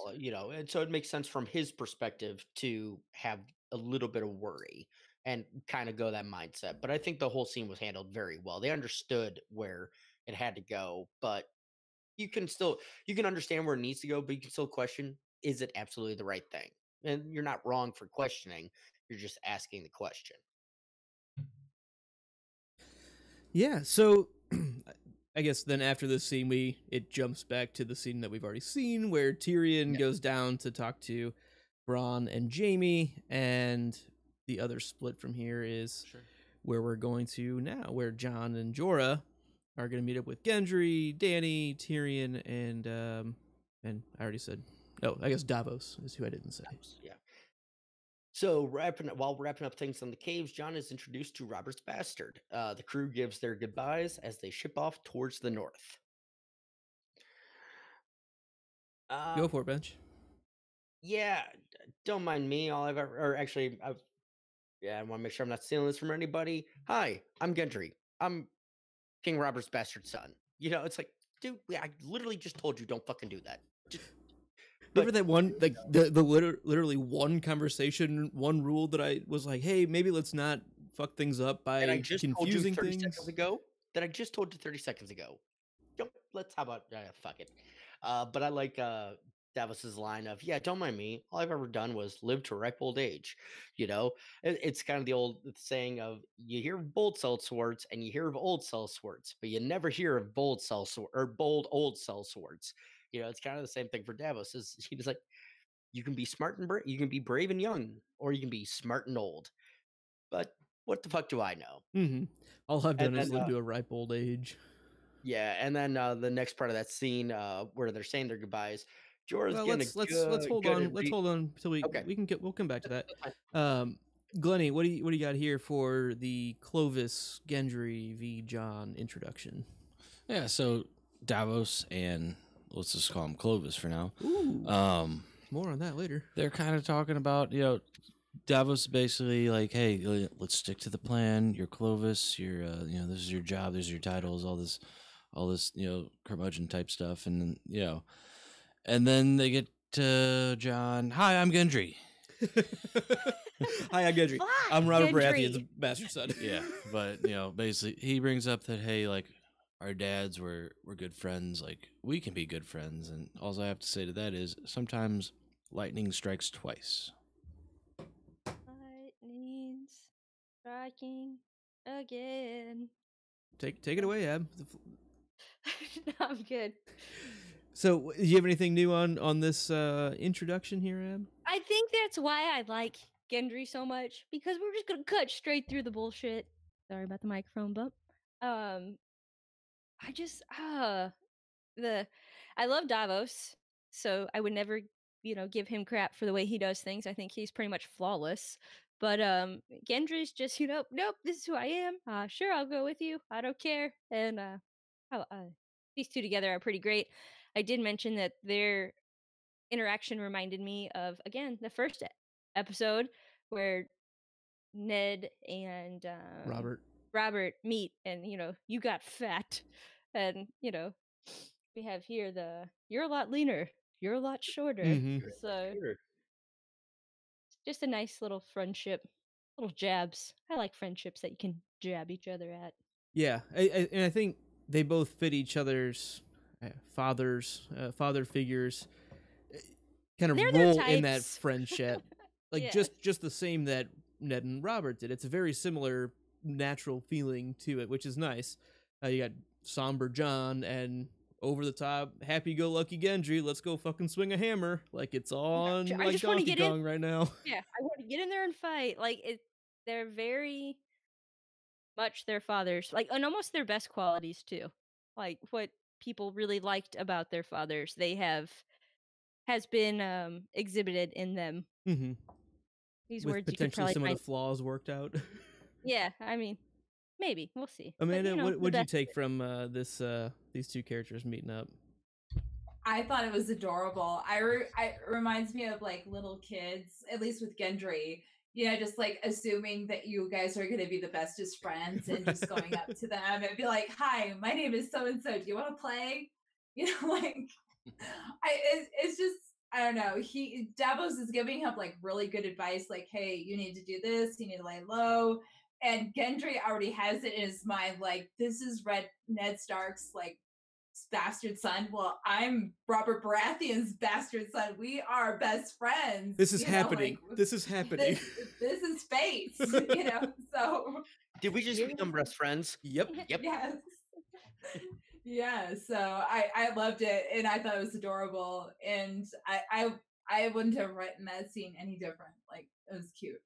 Yeah, I think it's really funny. Davos has strong, one-liners here. Gendry comes in, honesty on point, and he's just like, you know what, fuck it. Either we're gonna be friends or we're not. Let's go and swing for the fences with this one. And guess what? It ends up working out.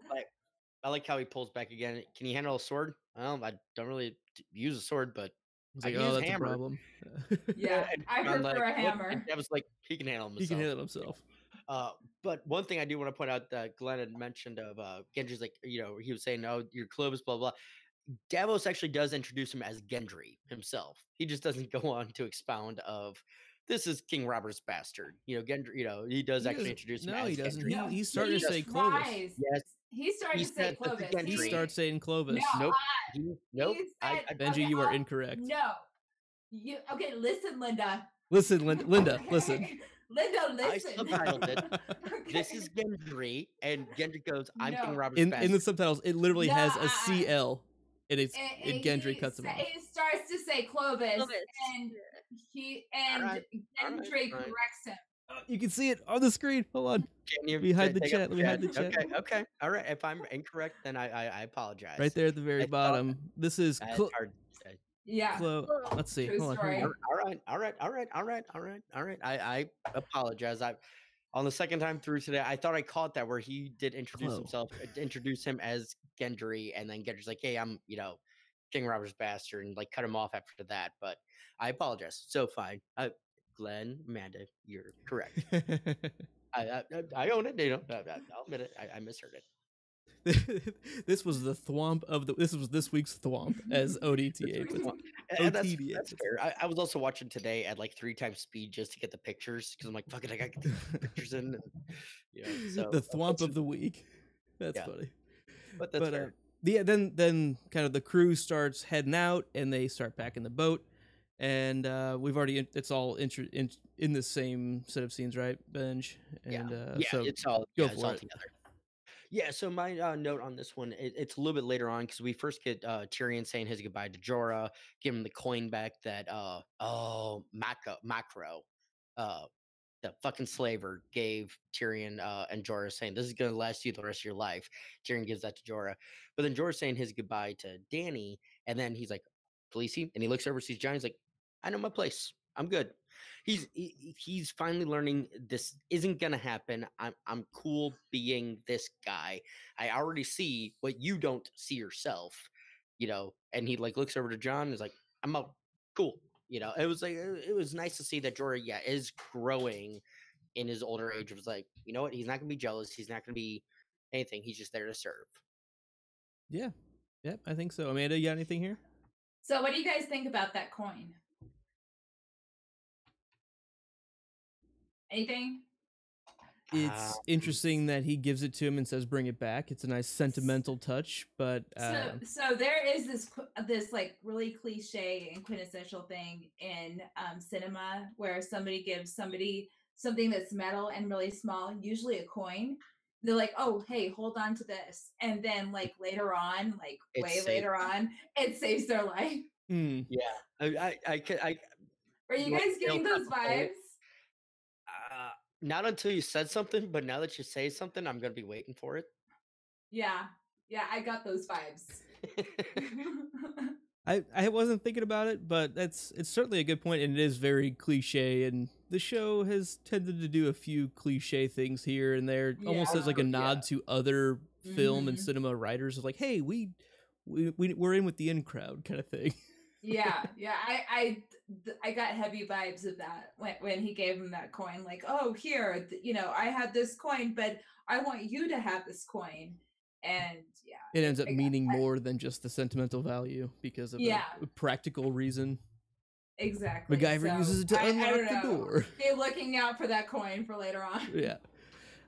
So the other interaction we have right here is Jorah, or Danny, and John. Glennie, what do you think of their, I guess, goodbye here?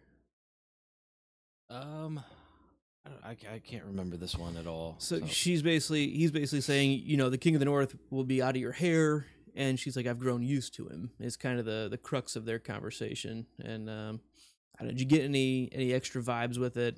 I don't know. I can't remember. Sorry. That's fine. Abby, did you pull anything from there? I mean, they're flirting. I don't know. Oh, it's nice having you around. I've gotten used to seeing you. Nice butt. Yeah, right?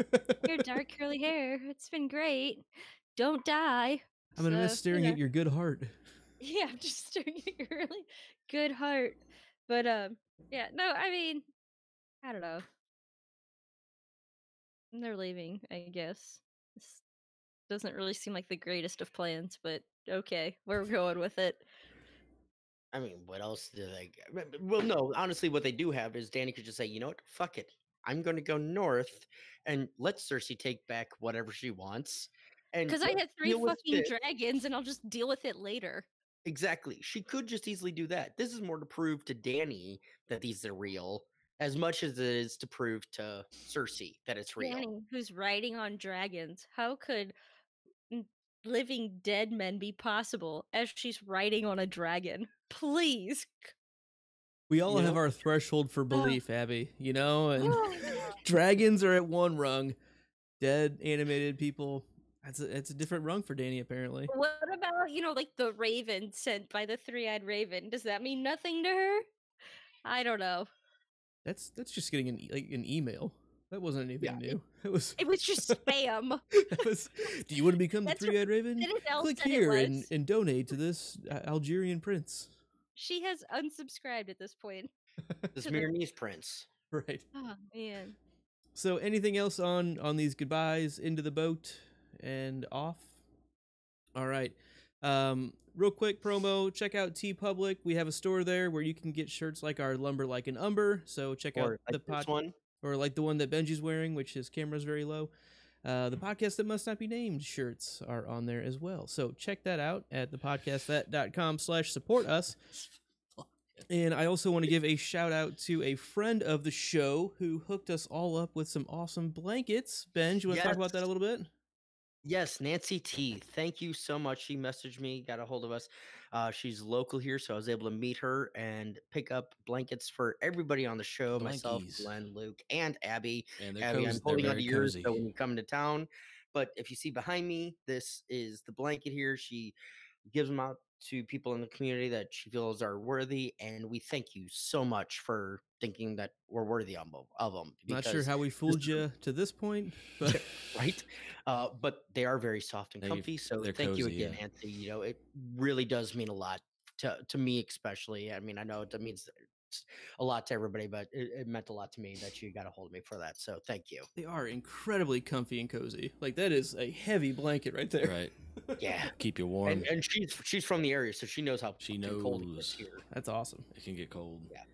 Now, can you repeat to me where you get this Umber shirt? Because I am in need of an Umber shirt. Oh, you need an Umber shirt? Well, you can go to thepodcastthat.com/support us. Okay. Because, you know, I am an Umber. I don't know if you guys realize Are you? that. Ah, I am Morris Crowfood's daughter, you know, no, Umber. I just tried typing in thepodcastthat.com/Umber. That didn't work. I am an Umber. Here, I'm So- getting the T Public thing up here. Hang on. Yeah, and this is And actually their direct a link, I'll put it Mallory in the Dorn chat. Sanrixian drawn lumber like an umber t-shirt that she made for us Nice. via live stream. So they're very, very cool. And I was wearing mine I yesterday. am in need of one of those, so I will be there. Awesome. So here, I will get the right to the lumber like an umber one. Here we go. I still want a pillow with slumber like an umber, but Like a sleeping giant. exactly. But Nice. in the Like a chat- Snorlax. In the chat right there is a link for you for this lumber like an umber shirt itself, and then Thank No, you. but- not a problem. I will put in the rest of our shirts available as well. Yeah, all of our sigils are available except for mine. It keeps getting taken down for some reason. Because it sucks. It's just bad, I guess. Yeah, and that's like mine's the most copyrighted. Like Let's I not put know this it. in. We don't have to verbalize it. 3 Uh, triangles. 3 Yeah, somebody. Hey, triangle. You can't just make Mine's triangles. of my own brain, so everybody can suck it. It's mine, okay? Yeah, Glenn's. The- No, Glenn's is just a bull terrier. There's nothing wrong with it. I created the image, so suck it, everybody else out It's a there. dog. It's a I get it. dog. I'm confused as to why mine keeps getting taken down. It's so generic. It's the most It's the generic. checky background. It's the checky background. Cheeky is what it is. background. Yeah, Anyway, maybe we just get cheekies. let's roll north of the wall / Winterfell. We're gonna see a bunch of crows, Night's King, a bunch of walkers, Bran, and Maester Woken. Yep, murder of crows head past the wall and spot the Night King is bringing south. What the Night King is bringing south. Bran wakes up and has some raven scent. It's ravens. So, Glenny, I want to go to you first on the Okay. the crows and ravens and Sure. I gotta tell you, I'm probably gonna bow out after this. Okay. I gotta hit the sheets. I think. You gonna use your new But- blanket? I need to stay warm, so yes.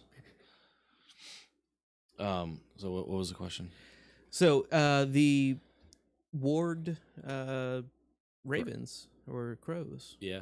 What are your thoughts So and what they see? Basically, what it looks like from my perspective is avian spies. Avian spies. Right. He's controlling more than one of them, and they're kind of trying to get a good glimpse of what's beyond the wall and stuff like that. What's going on? Let's go. The thing I find really interesting is the Night's King is able to kind of interrupt that. Like they're kind of going along their way, and then once the Night King just kind of looks up at them, like acknowledging them almost, and it just like kind of disrupts their movement, and they all kind of scatter.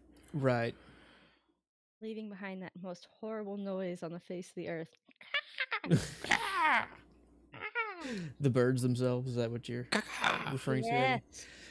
Death birds, yes. Oh. Yeah, I think that's very, very interesting that he can either interact with it or maybe there's more to it that Bran just pulled out, not wanting to make eye contact. I don't know. It's a good there's a lot of Not make eye contact via crow that I'm working into. there anytime They don't want Bran him to or see. Night King are on screen, magic radars are way up and theories are all over the place. It's just and like a big tennis match, and yeah. Well, the last time, I think it's the last time Bran saw the Night King is when he touched him. Mhm. Yep.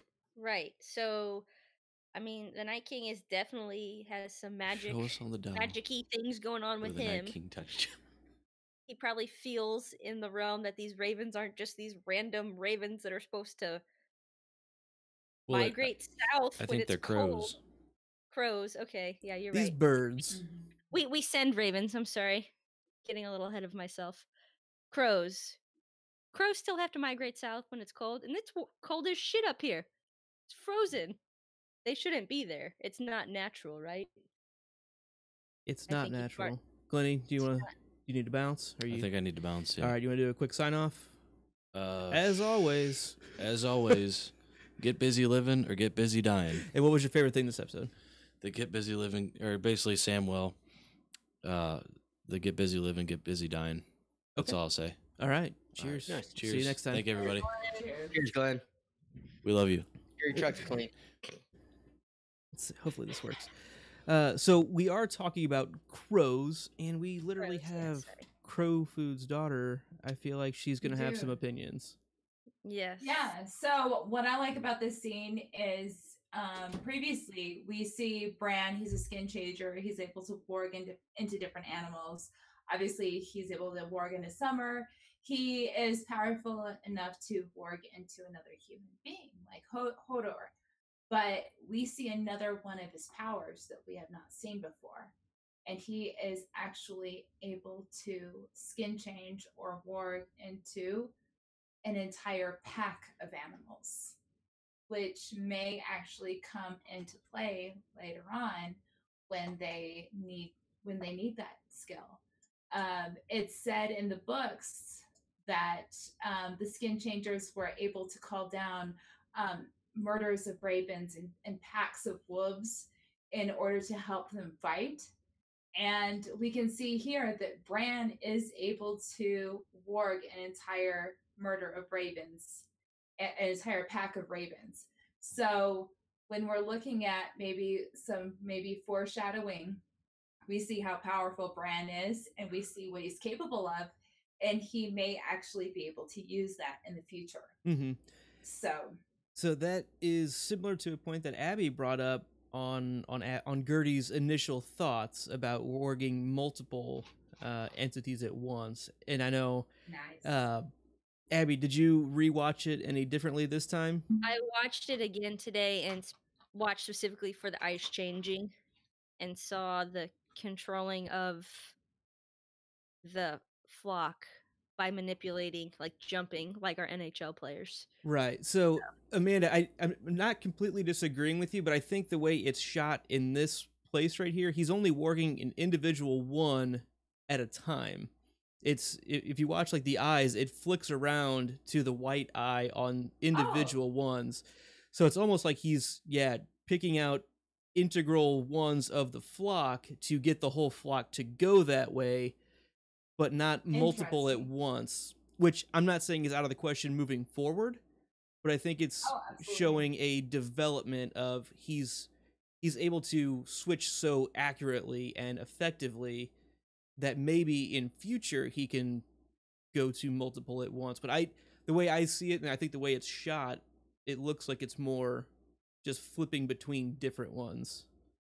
Yeah, and this is basically for Abby. I'm putting this out there, and not to disagree with you, Amanda, at all, but it's really not that hard because birds are just fucking dumb. So their brains are very easy to control of multiples at a time or flipping back and forth. So no, sorry, I understand exactly what you're saying, and I do agree. It's showing his power and all that, but it was something funny because I know Gertie hates birds, and so it's like I just don't stupid. I want to put this out there to folks. I don't hate them. I just would prefer them not to be anywhere near me or within my eye vision. Like, could they just be nowhere near me ever? I don't want you to die. I don't want them to be killed. I just want them not around me. Exist outside of my life. Out of my realm. Yes. And don't ever get in my car and don't ever get in my house, because then I will kill myself, I think. Yeah. So I do also think it's really interesting that what Glenn was bringing up of whenever it gets to the Night King and it's interrupted or Bran pulls out at that point. I mean, what do you guys think on that? Do you think it's one of those? Do you think there's a third option? I think he shotgun blasts them. It's the Night King's view. He hits the birds, and it kind of not breaks Bran's vision, but he it kind of the shotgun blast from the Night's King kind of scatters them, and at that moment, Bran's like, "Okay, fuck it, I need to pull back," because Bran's also still learning. I can't live with inside the brains of other people. I have to pull back when I need to, and at that moment, he knows, shit, I need to pull back. I need to send the word. So I think it's kind of a twofold. I do think that the Nice King look does shock the birds. I don't think it shocks Bran to make the birds scatter. That's how I feel about it. Amanda, I see you shaking your head. Do you agree with that, or? Yeah. So after people are warged, like Hodor, and even after animals are warged, it's shown in like POVs and stuff that people are very disoriented. And so it makes sense that as soon as the Night King sees him, that he'd want to get out there. He already knows what he has to do, and he goes and he does it, and he sends the word out to everybody. So what we might be seeing is actually just Bran purposely leaving them and they becoming disoriented. That's how I view it, as not necessarily the Night King affecting Bran's warging that he's doing. It's more him, okay, I saw what I needed, and he pulls out at that point. And then, that's just the flock being like, well, we don't have any direction now. We're all over the place because we don't have that order that Bran was providing for them. That's how I view it, at least. And that look from the Night King might have been a little bit of a shock to him. And so he might have gotten out of there a little bit earlier. But when we see the birds just going in all different sorts of ways, just instantaneous, I think that it's just Bran leaving it in a purposeful manner is what I see. Yeah. It might have been out of fear, but it also might have been out of necessity to get the word out. Yeah, I agree. And another thing that I noticed in the way this is all shot, we have this huge mass of the army of the dead, right? And a lot of people. There's a lot of people, and like it just all comes kind of to this like stage where like the head honchos are hanging out, right? And just like, what the fuck are you guys doing? Like, you're just hanging out? Like, do something. Like, do anything. But it just reminded me of, like, I don't know, a huge music fest where everyone's like gathered around the stage, and especially like the way it's out, like looks like on the like this salt flat. It makes me think of like Burning Man. So this is clearly Freezing Man festival in the north. And I don't know, just what are they doing? Like, since season 1, what have you been doing? How is it taking you so long? And there's a lot of theories out there why they're waiting as well. I know, but yeah, we can't go into them for about 2 weeks. Yes, but it's just funny to see them literally just standing here. Like, they have no reason. Anyway, moving on. Got anything else on here? Anything else happen with Bran? I think he just says we need to send a letter, and then that's when Jon gets his letter, and then later on we'll get the other half of it. Yep. Two letters get sent out that we know of. Yes. So basically. So then we get some Sansa, Arya, and Northern crew. Benj, what happened? Yeah. So this is a weird laid out one. The Lady of Winterfell hears the complaints of her lords and recommits to Jon's kingship. Arya calls her out on liking the finer things and wanting to truly be the queen. So I'm gonna start on this one really quick. This version of Arya, watching this now, kind of really annoys the fuck out of me. Because this is not the Arya that we've been building to, of this kind of petty, oh my god, Sansa, you're still wanting to be the queen. She's kind of reverting back to almost season 1 style Arya of the petty, not jealous, but I can't think of a better term. But like just suspicious of her sister without any kind of instigation. What we see later on the episode, okay, fine. If this scene to come after that, fine. But what it's doing a really poor job of for me is, I feel just what you're saying there, Benji. Like, they're portraying this as Sansa and Arya back from season 1 when we met them, right? That's what we're seeing here. And I'm sorry, I have watched way too many of these episodes, and I respect these women so much that I don't fucking believe you.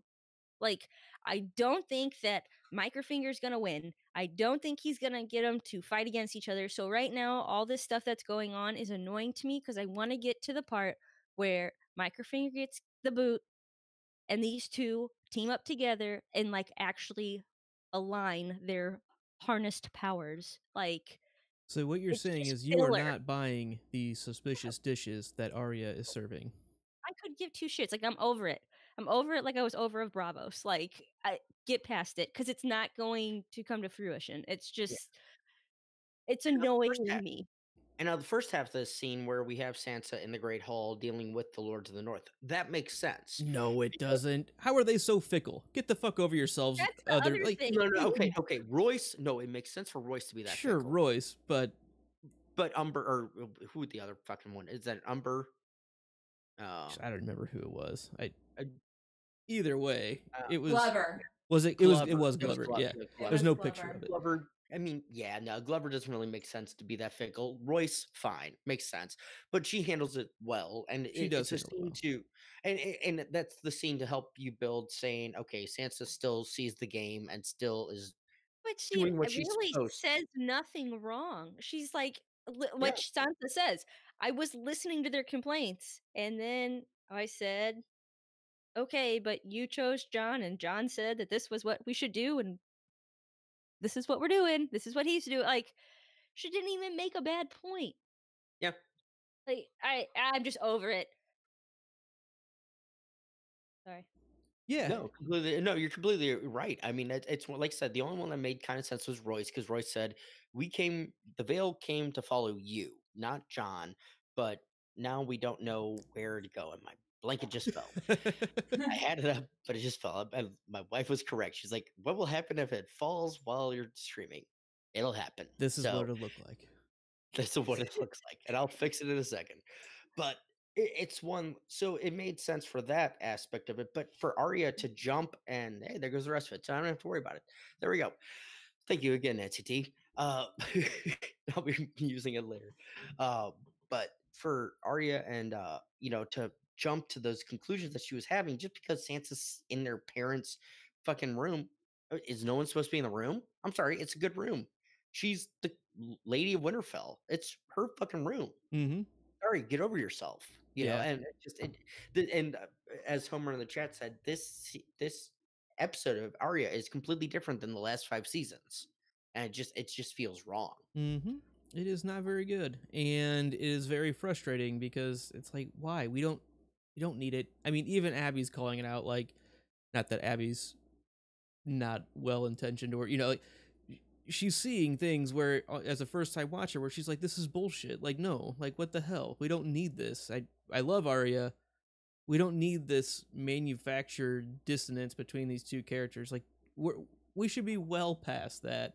And it's just very frustrating to be like, oh, she brings up the line, you always like nice things. Like, okay, I'm sorry that other people don't like nice things. Like, get the fuck out of here. Like, no, that's a bad line. Like, right, I'm sorry, do you like your nice sword? Do you like your nice needle? You know, I mean, right, your nice dagger. Like, what?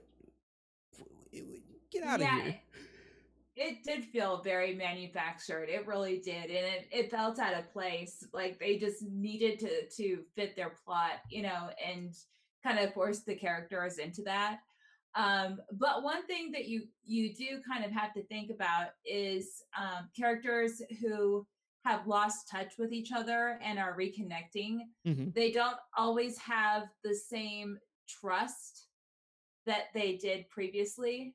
And if you remember the last time that Arya saw Sansa, Sansa was basically on the side of the Lannisters, Mm-hmm. and so she may, I don't know, I'm thinking maybe at least the show writers were trying to play off of this mistrust after being apart for so long, but it felt totally just kind of like fitting a square peg into a round hole. So I don't know, maybe they were just trying to play off of that angle, but it did absolutely feel weird. Yeah, and it's another one of those. We had the Gendry John scene where it's like, yeah, this is a bit manufactured, like, hey, a bit contrived to have these characters that we want to get in the same room and see how it goes. This one's just like, well, we have these characters and we're just playing off of old. We need to fill some time. We're playing off of old, which is so frustrating because the thing I keep coming back to is a lot of these relationships seem so rushed. Skip this. Like we don't fucking need it. Yeah. In my opinion, it just get past it and talk about other Or things. if anything, do the next scene first, then this scene. Sure, I think that would, yeah, and we can maybe roll into that and have that give more context. Yeah. So go ahead. Yeah, so this is basically the Assassin's Creed with Microfinger, Vulcan, and Arya. Yeah, so Vulcan finds what Microfinger wanted. Arya stalks him and retrieves a letter from his bed, just like he wanted her to. And that's kind of the whole point of this whole thing is Microfinger's trying to sow discord. And so this letter that Arya finds, he wanted her to find it. We don't know what the contents of this letter are at this point. I think we do. Abby gave a speculation. Okay, on well, Thursday. I did not. What do you think the Well, letter was? it doesn't like confirm it or whatever, but it does say like in the letter, bend the knee to Joffrey. I saw something about like traitor, basically like Ned was a traitor. I can't remember specifically, but I looked at it again and got the traitor part above it. I think it's the letter Arya writes to Catelyn I mean, and John. Sansa writes. Yes. Yeah. Sorry. No, you're good. Sansa writes Okay. to Catelyn and John about coming north after Ned is said to be a traitor. So I don't know. Like, I also didn't get from the scene that like we were supposed to absolutely know Microfinger was setting this all up. Maybe I'm just real dumb. But even the second time watching it, I'm like, I don't see how this is him setting it up, but it is Microfinger. But definitely in the like about this episode, they even are like, look, this was definitely Microfinger setting this up. And I was like, oh, okay, great. I'm glad to see Glad I that knew they're that. calling him Microfinger in the about the episode. That's Yeah, you're right. They did. They're that like, just "This is makes me really feel great." like they're listening. That's good. Right. So Amanda, what's your take on this cat and mouse game that Microfinger is playing here?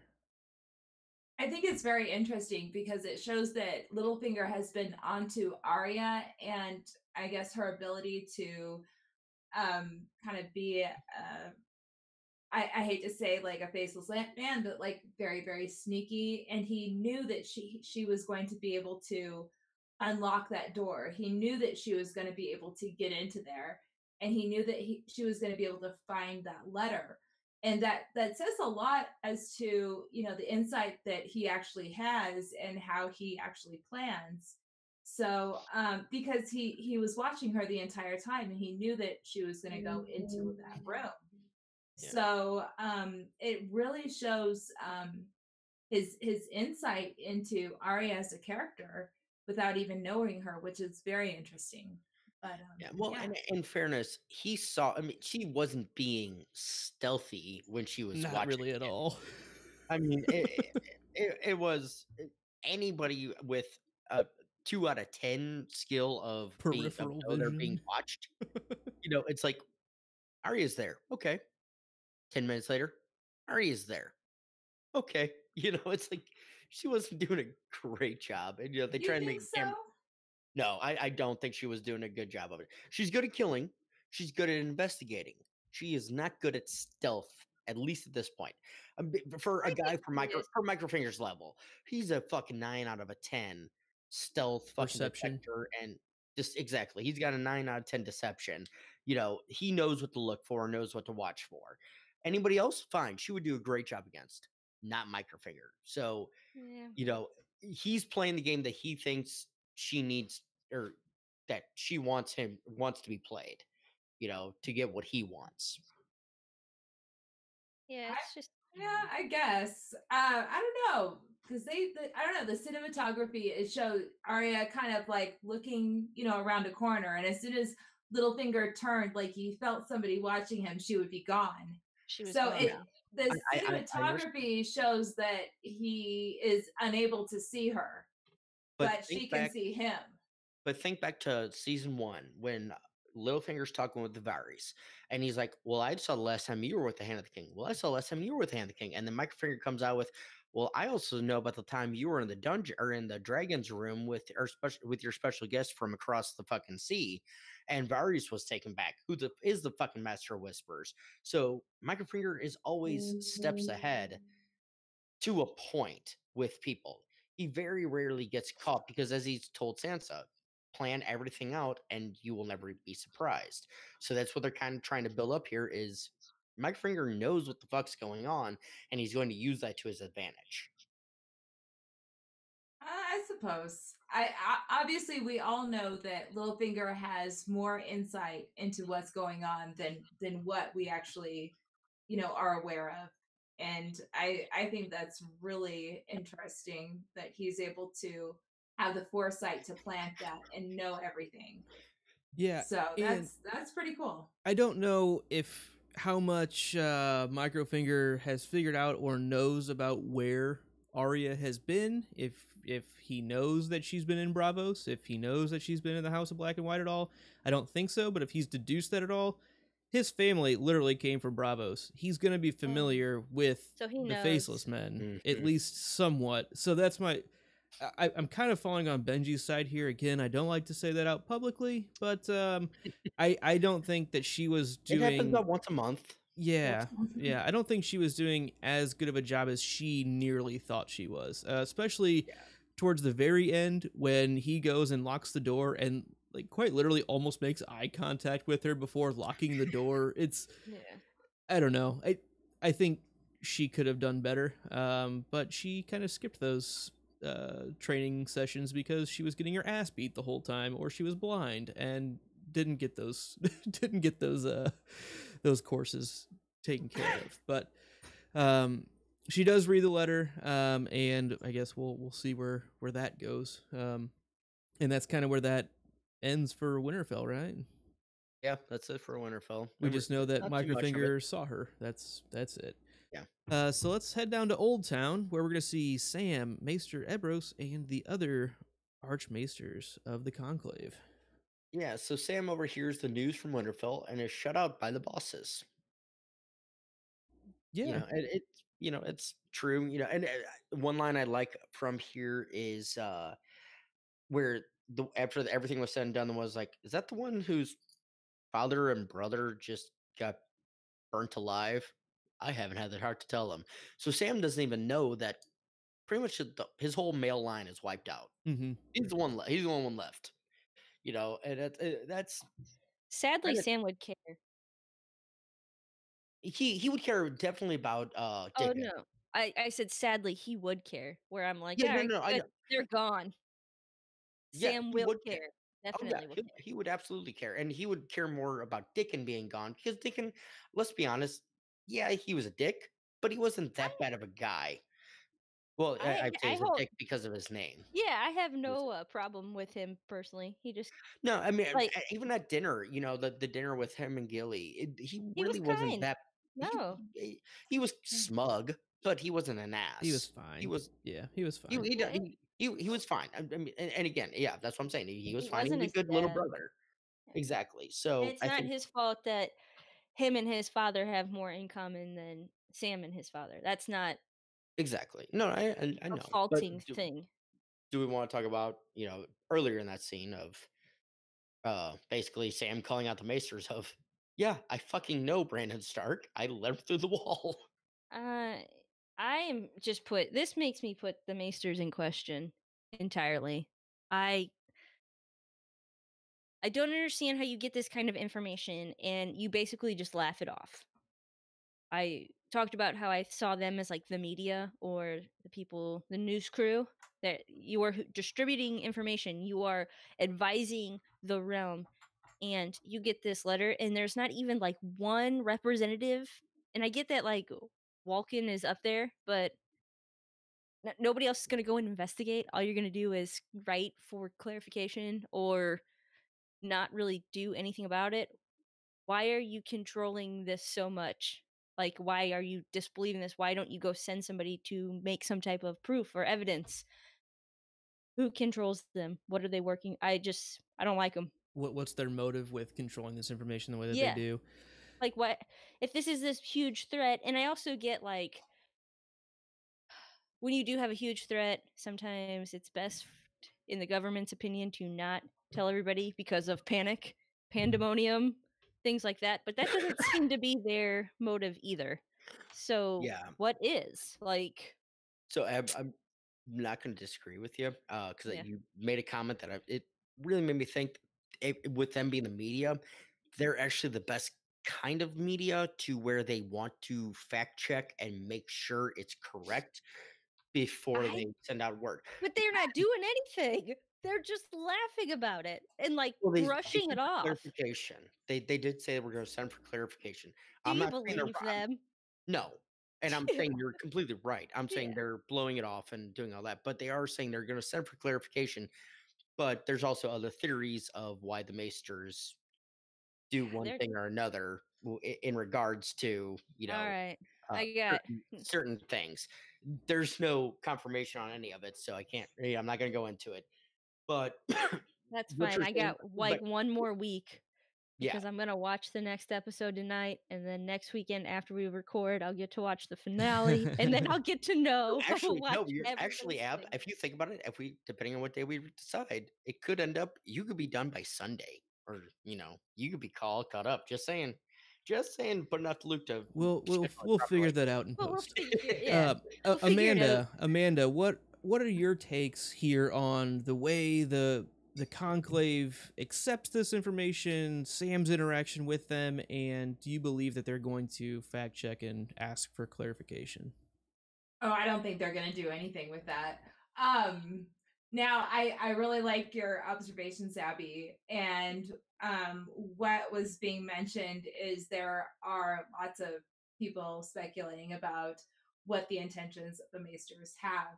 So you are not the only one to speculate on that.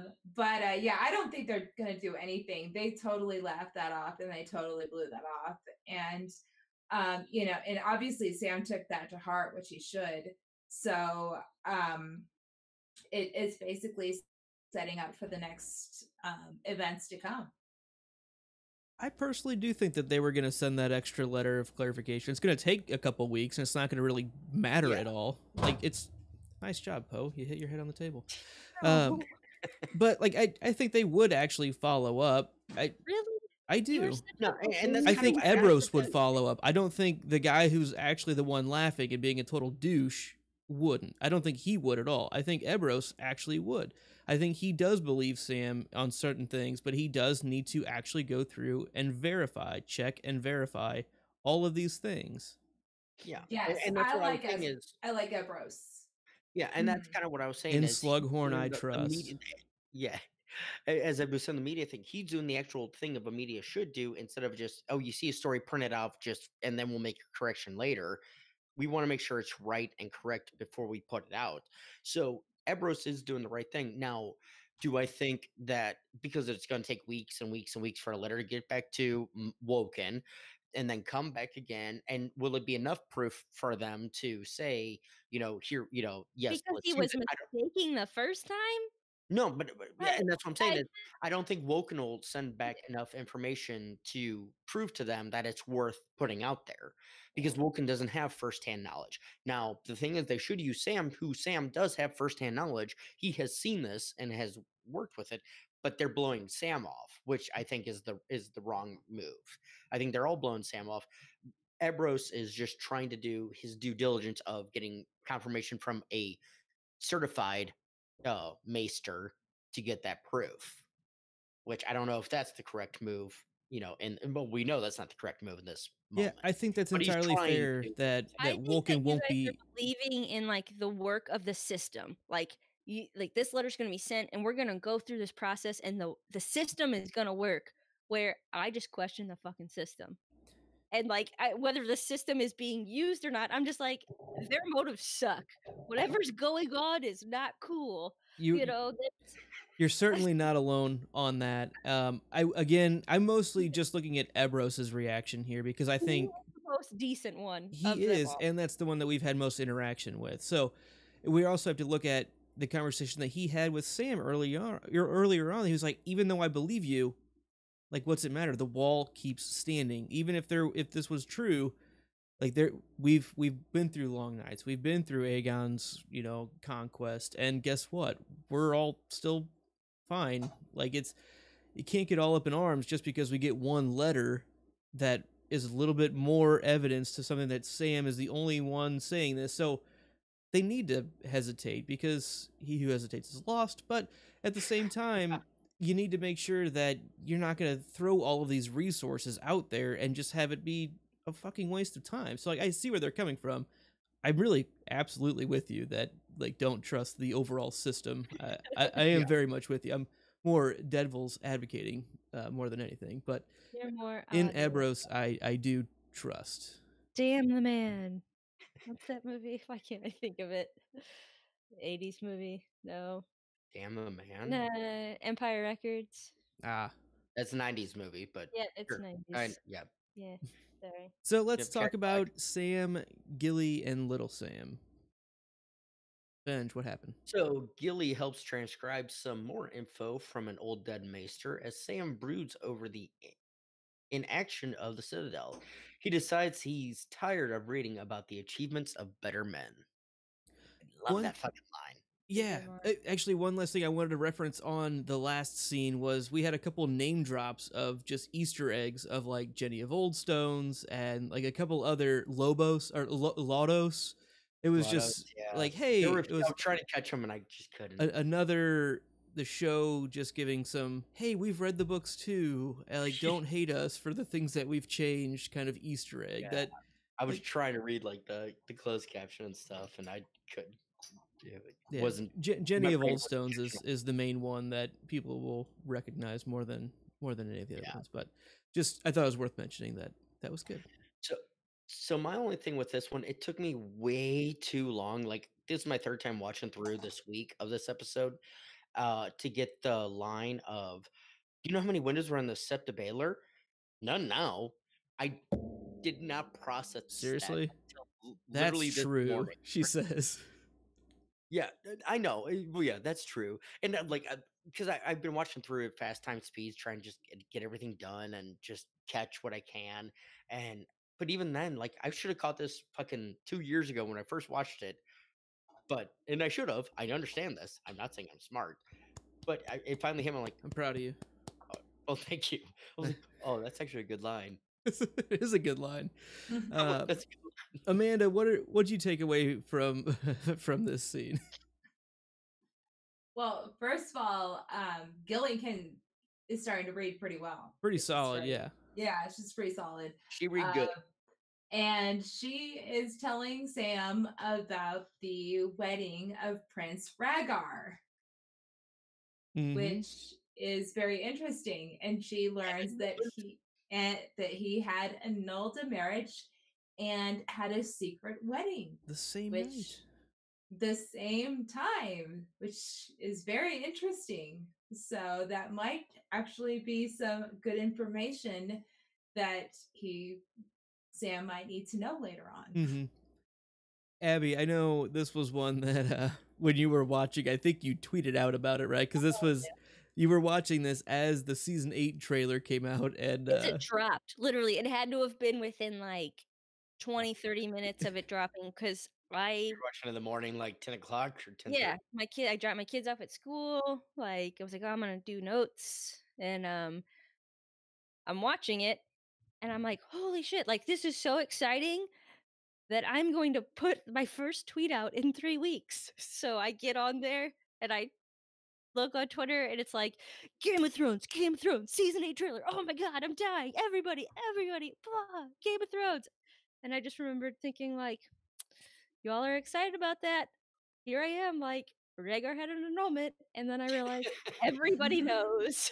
Everybody that's gonna see this. can someone They validate my excitement right now? Can anybody care for a minute? Ah, everybody's freaking out. So am I, but it was pretty great. So I was super excited about this. And Gendry was the other thing that happened this episode that I was like, holy moly, this is crazy. So yeah, I definitely, I don't know if this is a book that, yeah, he is supposed to be transcribing this book that she's reading, right? Yeah. Did we So- get the Maester's name from this Yeah, book? it's Yeah, I missed it. it's oh come on, Mace it's Sept Maynard. Septon. Yeah, it was Septon. Septon Maynard. Maynard. Yeah. Okay. Maynard, yeah. Yeah. I knew I had it in there with the number of steps. Mm-hmm. But And that comes to the whole point that Sam gets to. He's really frustrated with the last interaction he had with all of the Maesters, and then he's like, we're writing down all of this shit that literally, in some cases, that doesn't matter at all. When like if everyone just like took a book, read through it, related to the real issue at hand, we could probably solve this thing. And I mean, If everybody just transcribed one book, everybody in the Citadel, just skimmed it.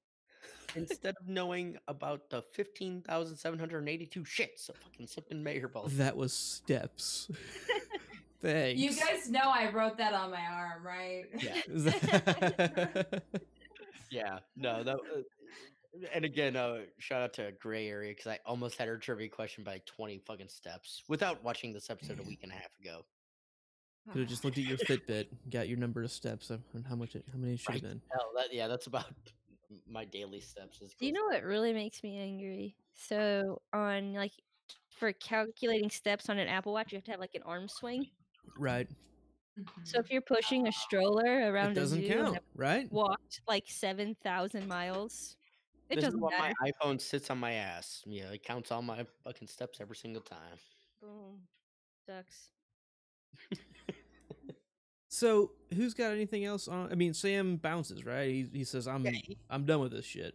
He's out. I do like the line because it's a callback to Randall. Randall Tarley calls him out at the dinner last season of saying, "You just want to sit there and read about the achievements of better men." And so Sam, when Gilly asks him when they're heading out, she's like, "Are you sure you want to do this?" He's like, "I'm tired of reading about the achievements of better men." It's a callback to his father who just died. So Sam still respects his father, even though his father hated him and couldn't stand him and everything. Sam still respects him as a man, as a person to not emulate, but to kind of want to be Stock respected in what by. he says. He put stock in what he says. Thank you, Eb.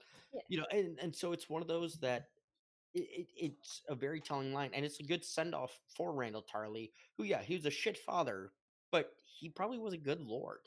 He might probably have was been a good father to Dickon too. yeah, probably was a good father to Dick, and he was just a shit father to Sam. Let's just call him. Maybe he was an effective father. I don't like. Good is a very subjective term. He was probably He was an effective father. in but certain he was- things. He was an effective leader. He's an effective lord. He's the only one to ever beat Robert Baratheon in a battle. The Battle of the Bells. Fucking Randall Tarley beat him, and so it's one of those. He was an effective leader, and so Sam still has respect for him in that aspect. And so for when he calls out that line of, "I'm tired of reading about the achievements of better men," it's going back to what Randall had told him.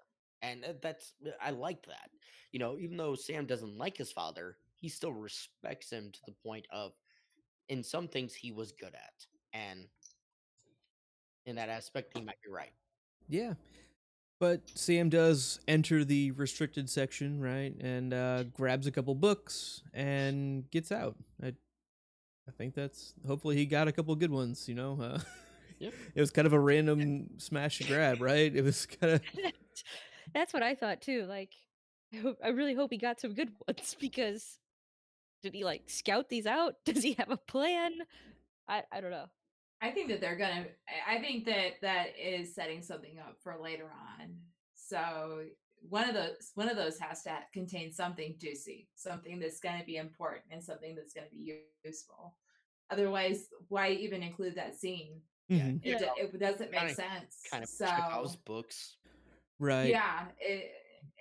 So there's something in one of them, something good and something important. Yeah. And something useful. So. And we do get his kind of longing look at the astrolabe in the heart of the Citadel too, of kind of like, I've made my choice, and this is like the separation, right? I'm choosing to walk away from this life. And I made sure to get that picture just for you, Luke. Well, I appreciate that because it is him. This is his, pitchfork in the road, and he took it.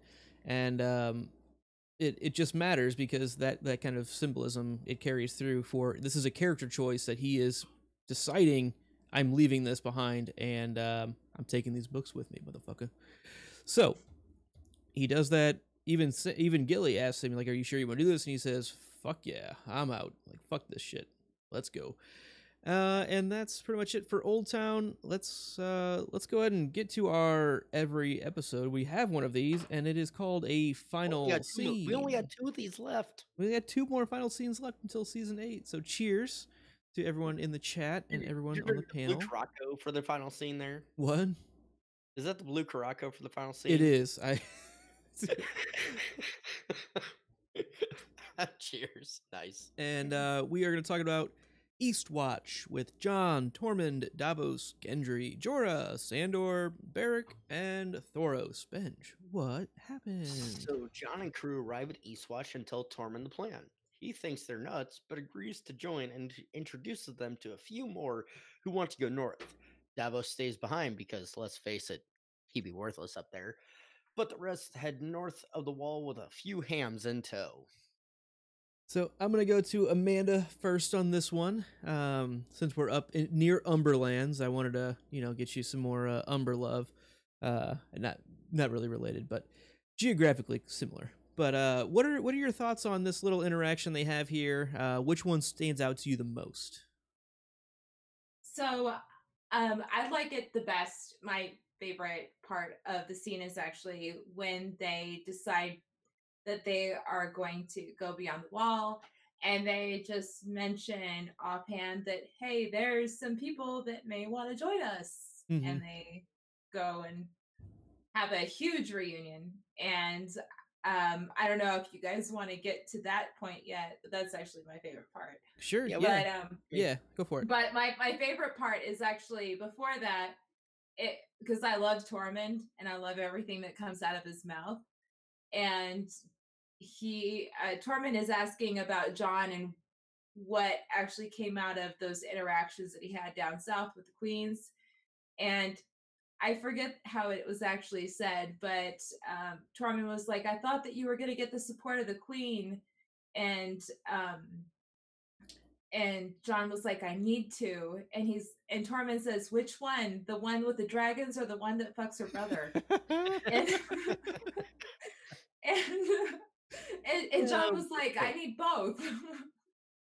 Yeah, but, that is pretty funny. I love everything that comes out of Tormund's mouth, but my favorite part is actually when they go down and they have a huge reunion. And even right in there, Tormund's asking like, how many men you bring with you, and he's like, this is like it. And the big woman, no. Yeah. I love him. And so you do have a note on here, Amanda, of what you call this crew, and I have we dubbed them when this what do you episode. Guys dub them? We dubbed them the Significant Seven. Oh, that's a nice name. I don't know. I think I called them the Dream Team. Yeah, and I was kind of waiting for you to say it. Was like I agree with you, but it's like they're not the Glorious Seven or the Magnificent Seven. They're the Significant Seven. They just matter. It's like they just matter. But one is gonna matter. They're pretty good. Yeah, they're the pretty good. The relevant 7, I think. So yeah. So going down into the it's like the most dungeon. relevant 6 with the sacrificial one. The okayest 7 you could. If you have to pick 7, yeah. Okay. These can They'll be do. 7. That's fine. These would be 7 I would probably pick of. Yeah. I would probably subtract 2 of them and bring on 2 other people. But guess who those 5 2 are out going of to be? 7? The ones that die. They had to put people in there they could lose. I'm sorry. Actually, yeah, I'm not going in there. Yeah, Alright, exactly, so- because I'm right. We'll learn more about that later. You'll learn more about I'll that learn later. more about that in like 20 minutes when you guys stop talking and I can watch the episode. So I do like the line from John is we're all on the same side, and like Hound's like how can we be Gendry is the one that Gendry says, yeah. with like how can we all be on the same side? We're all breathing. Well, those are some easy fucking requirements. I'm Yeah. sorry. I mean, it's like all right, so Cersei's on your same side, so fucking, Euron Greyjoy is on your same side. Sure, think they're in breathing. John's mind, honestly, that is it.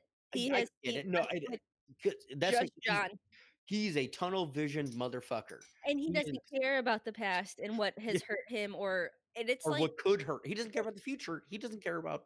He just cares about the whites. the one And I'm threat. not saying he's wrong. I'm not saying he's wrong. He's just very. Oh, This is it. This is all we have. Now the 7, yeah, they're really not that bad. To pick a group of people to go into battle with, yes, okay, but just that line of they're breathing, they're fine. It's a good line. It's a good line, and I do think that's It's what a great matters to line. John. It was a great line. So, but Amanda, this you said there was something specific in this portion of it that really stands out to you. Well, it was just like the big reunion that everybody's been waiting for, because everybody's talking about the different connections that they have. Like with the Hound, John is like, "Oh, I've seen you in Winterfell," and Gendry talking about the Brotherhood without banners and Beric and everything. They're like, "You tried to sell me to the Red Witch and kill me," and everybody just has a connection, and everybody, for better or for worse, everybody in a sense knows each other.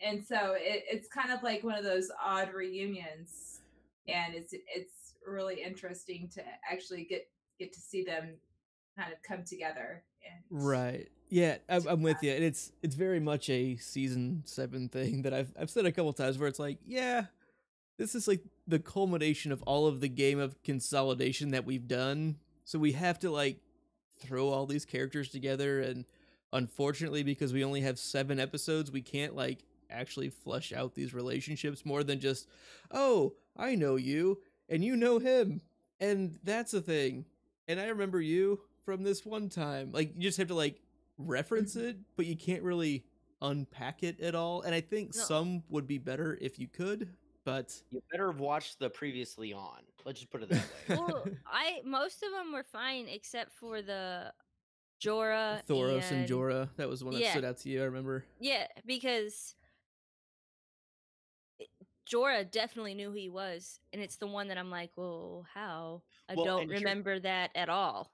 I will tell you this, because Jorah actually does reference Thoros Amir back in season 3, I believe, maybe 4, when he's talking with Barristan Selmy. They're talking about the Battle of Pike. Mm-hmm. Yep. And Jorah's like, I was the second one, and Barristan was like, I remember you being one of the first ones through the line. He's like, yeah, Okay. I was. Yeah, I went in Yeah, after okay. Thoros with Thoros his flaming sword. With his flaming sword. Okay, So yeah. he was right behind Thoros with it. So All it right. was referenced, and up until like first time watching this through, I had the same mentality with you, Abby. But watching this rewatch through over the last year and a half, I Right, made where- sure to pick that up. And Where we've had notes and questions. Yeah, so exactly. So yeah, that was has the been one that referenced, I was like, I have no idea who, but that makes sense. yeah. Cool. So I'll go ahead and read what Glendog had written here. It's pretty decent. He says they come up with a buddy system in that each member has a history or beef with another member. It's good. You got to have those connections to if you're going up somewhere north of the You wall. have to have a battle Well, buddy. right. The Marine Corps would approve. Right. You cannot go out without I do a agree battle with that, buddy. but Barrick really doesn't have a antithesis character. He knows the Hound and Thoros, but And he doesn't really Gendry. have... Okay, Gendry. Okay, It's fine. Gendry. Okay, there you go. Yeah. Thank you. Well, the I just Hound needed, I is needed kind the swamp of I could be. Go for it, Amanda. Yeah. But don't you think that the Hound, I mean, even though he's in the cell with him, it might have been kind of like an antithesis for Beric, Right. knowing that, Thoros tried to put Sandor on trial for his life. Yeah, and he did, I and mean- they've kind of all squashed it. Yeah. There's not that. Yeah. There's a little bit of begrudge. Well, because I guess on the other side you have Tormund and Jorah, who Tormund's like, yeah, your father tried to kill all of us and hunted Mhm. us down, And that wasn't so cool. okay, fair. It's kind of all equal. So no, that's Yeah. it's a completely fair note. So it's all equal on both sides. So It's all back my- relative. I've been thwomped and ballooned. You've been Right. thwomped, ballooned, and Nancy As T blanket the has oak says, fallen I on should you. probably change my house sigil to a thwomp crushing a balloon. That makes sense. So And there's what is up with this whole balloon thing in the chat that I totally don't get? Look behind- What's If you look going behind on? me, hang on. If you look behind me right now, this balloon has been floating there for In our about 2 weeks. live streams. No, just in general, for about Yeah. 2 weeks. This balloon right here has been floating there, and yeah, it's been in our live streams, and so sometimes it floats in and out, and Okay, hold on. Oh, that is creepy. and especially because Ben and I and our other sister Melissa do an It podcast from Stephen King, Yes. so the balloons are even more relevant and frightening for those reasons. More Okay. relevant because not cool, boys. Pop the balloon. so and the thwomp thing is because typically I make a comment and I get thwomped down, which I'm fine with. No, I it like comes being from that you guy. saying the swamp. You kept thinking that Bron said thwomp, but they're about to thwomp us. Oh, He that's says where that no. comes from. Yeah, it's because no, they're about to swamp us, and you kept saying thwomp, and you said it on the first time we talked about the episode too. It's like no, they never say the word thwomp in Game of Thrones. Okay, fine. So Hey, yeah, I'm it gonna have went a better, Mario. I think. Maybe Actually, Vargo Hote.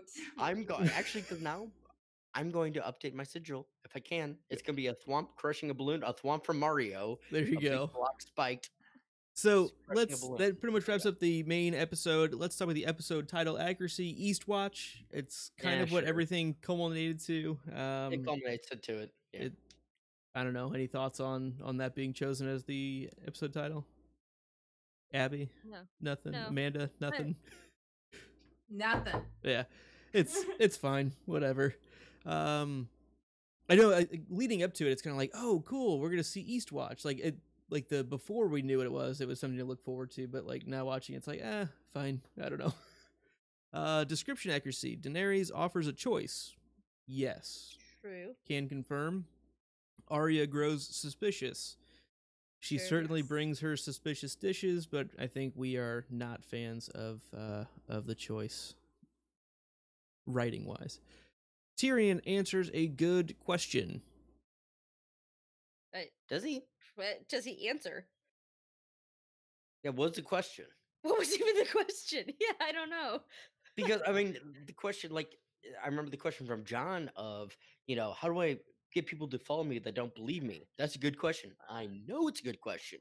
What good question is Tyrion answering this time? And we have like the Varys saying, it's not me. Make her listen.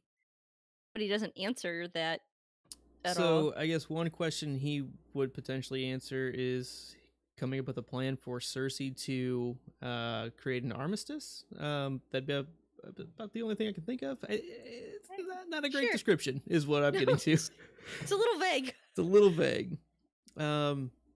Yeah, that's okay. Anyway, least favorite thing. Abby, I'm gonna start with you. What was your least favorite thing? So I think I realized this episode that I find it's really just not fair that Jon Snow gets a direwolf and a dragon. That's some bullshit. He gets to have both. When was the last No. time you saw a ghost, though, Abby? Who knows? But he doesn't even have a dragon right now. But still, in theory, he gets to have both. Not fair. My least favorite thing that I realized this episode. Benj, what was your least favorite thing? So Arya kind of being a snot for no reason. And at least at the point she was a snot, it just bugged me. Flip flop the scenes, fine, but at that point, it just doesn't make sense. Yeah, I'm kind of with you. Glenn's least favorite thing was Cersei and Jaime stuff. It sounds like maybe like the going back and forth of like just Him being played. yeah. Amanda, what was your least favorite thing? Gendry's hammer. The hammer. Gendry's hammer. It looks like a toy, and it should not look like a child's toy. It should look like something like badass and huge. And I mean, it already looked huge, but it just didn't look like something that came out of the forge. It looked like something that came out of Mattel. Exactly. Yeah, no, I think that's a really good point. It looks very much like it's trying to be cool, right? It's like, hey, Yeah. we're gonna make this thing that's gonna be so cool, and not like you said, badass. It's trying to be cool. Exactly. Like I imagine something like Robert's Warhammer, and that looks like something that you use for whack-a-mole. So Exactly. I'm with you. My least favorite thing is Arya. It's confusing. It's kind of unnecessary. I wish they would just not be so confused about what Arya's character is and stop forcing her to be on screen because people love her and basically degrading the character because of it. Exactly. Favorite thing, I'm gonna say Gendry taking the honesty policy. Honesty is the only policy, and I like that he just goes right for it and says, you know, John, this is who I am. This is where I came from, and you know what? We're gonna be friends, and it's gonna be good, and it works. I like that he just Davos's plan was solid, no doubt, but I like that Gendry took it into his own hands and did the right thing and told the truth. Amanda, what was your favorite thing this episode? that would be the Westerosi Viagra. And that would basically be because Liam Cunningham, I love him, and I think that he has a lot of opportunities where he can do humor, and that was one point where it was just really funny, and I love the scene. And that's also where Gendry gets the opportunity to smash some people's faces in. Mhm. So that's always good. So I just love that scene. Glenn's was Sam saying "get busy living" or "get busy dying." You know, that was a strong scene for sure, with Sam leaving the Citadel forever. Benj, what was your favorite thing? Gendry smash. It was Gendry just not fucking giving a fuck. He's like, all right, we're done with this. I'm done. Just let's get the fuck out of here. I've lived in this fucking city for all of, let's say, 2 years, but he could have been rowing all the way up till about a week ago. He's like, fuck it, I'm done. Let's get the fuck out. And he just doesn't care, and he knows what needs to be done. So, Gendry smash. And I realized we totally missed a great opportunity to make a nimble dick crab joke with the fermented crab. And make sure you vote for nimble Oh, dick crab on the Davos man. Fingers. Didn't he? No, I thought he won. Oh, he did. He's still did, continuing but he's on. a new bracket. Continue. Oh, Lady yeah. Olenna, I believe, is the Advanced. next Oh, victim. sorry. Empress Zelena. You gotta take Ooh, that's gotta go with crab. Nimble dick Nope. crab. Everyone in the Not chat, happening. please vote for nimble dick No, crab. Olenna. No, but you let him don't. know, No, Live. Ab, Do you don't. you don't Abby, I'm sorry, know. you don't You know. don't know. Okay. So I she'll don't just care. drink. It doesn't Those are matter. her The words. most honorable character in the novels. Olenna's Ah. an OG. She's Anyway, my girl. so- You Sorry. don't know. This is what need you do to know. us, Davos. I just really thought Forget the it. nimble dick crab would be a solid pun to use for a Viagra type product made from crab. Come on, nimble dick. Come on. Abby, what was your favorite thing? I think I'm just gonna go all things Davos. All things Davos. Yeah, this was a great Yes. Davos episode, and I'm gonna just point specifically to a scene where he kind of doesn't say anything for this part, and you know, how are we gonna get in? And everybody just turns and looks at him, and he kind of gives a pause, and he's like, "Oh, okay, well, I can smuggle you." You know, it's just so funny, and even things that don't necessarily have to be funny right there, the way the air about him just makes him better. I love it. Yeah, his accent really does sell a lot of the lines really well too. The Dublin, that could the possibly Dublin be it. accent. Like- It definitely helps. Just my affinity for his accent, the way he talks, makes everything he says sound like magnificent. Yeah, I agree. So, hi, I'm Glenn of House Dog. You missed 99% of the shots you don't take. I have a sigil with Spuzz McKenzie and a Wayne Gretzky jersey number 99 on. You can follow me on Twitter at Popsicle Stand. Final thought? Cool. Abby, what is your house name? I am Gertie of House Condescension. House Words. We don't quit. House Sigil. It's a field of white with a raven sitting upon a black appointed chevron. And your personal Twitter.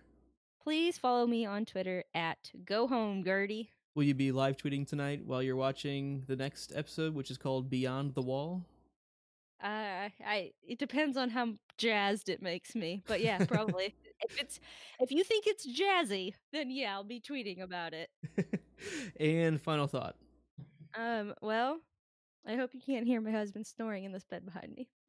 Okay. We cannot, as far as I can tell. Ben, what's your house name? I am Slab House McLean. House words. It's dangerous to drink alone. Take this. And your house sigil?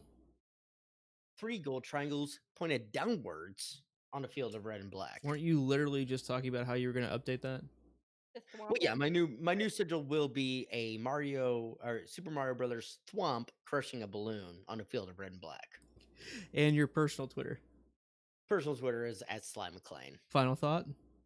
Final thought is this is a good setup episode because what is coming is fucking phenomenal. We needed this episode to kind of build, to get everything right in place. This was the 40 side-vast moves that you need to get the dragon to fucking conquer the fucking mountain. Yeah, this was a good episode that needed to be. Yep. Amanda, what is your house name? You're muted. You're muted. So my name is Amanda of House. I don't even remember. I didn't write it down, so we'll call it Amanda of House Demuth. And my house words are always forward. And I don't remember my house sigil, so we are going to say that it is a really good looking one with the Great Pyrenees on the front of it. I don't know. And your personal Twitter? That would be at crowfood_SD. And your final thought on the episode? Loving the fermented crab, and I love Davos. And mark my words, you heard it first. The coin that Tyrion gives Jorah may actually save his life. Ooh, shots called right there. Ooh. I am Lucan of House Blackmead. House words, ours is the drink. Our house sigil is an obsidian black chalice on a gold and blue checky background. You can follow me on Twitter at LucaFerocious. You can actually probably get to me quicker at Know and Drink. Final thought, this was a pretty solid episode. A lot of pieces getting into places and some rushed interactions, but still gets to the core of who a lot of the characters are. And I think it's pretty strong throughout, and there's fun brand magic stuff, which I'm always here for. So please check us out and become a patron to get access to our epilogue episodes, access to our Slack team, and other fun things. Learn more about our reward tiers at patreon.com/stayimaginary. For all of the ways you can help keep our beer bank full, please do check out the podcastthat.com/support us, and you too can get a Lumber Like an Umber t-shirt, just like Amanda said she's wanting to. And again, a huge special thank you to Amanda, Crowfood's daughter, for joining us for the second time. Thank you so much. Yeah, thanks for having me. It was a lot of fun. And I don't get very many opportunities to hang out and drink with people. So it's great. Thank you for the opportunity. We're here for, emotional support for you. That's right. Definitely check her out on YouTube at The Disputed Lands. Awesome, fun theories and fun stuff coming up with Joe Magician soon, correct? Mm-hmm. Yeah, we're hoping to put our videos out on Friday. So be looking out for that. If you're interested in House Strong or Sir Duncan the Tall, you might like this video. Heck yeah. So, yeah. Barring any scheduling mishaps, which there really shouldn't be, we have a special guest next weekend for Beyond the Wall, and you may know him as our younger brother. You may know him as Mr. Narrow C himself. You may know him as Riley, our little brother, and he's going to have a good friend of his joining us as well named Brendan Conlon, and it's going to be a good old time with a lot of people in studio, it sounds like. Plus, it's motherfucking St. Patrick's Day, so we're going to get pretty saucy, I think. Weekend, it's going to be a thing. It's going to be a thing. Riley's birthday is the day before, so it'll be a lot of fun. Day of, well, it depends on when we record. Yeah. Oh, exactly. sorry. Yeah, day after St. Pat's. My bad. Yeah. I know when my brother's birthday is. That's fine.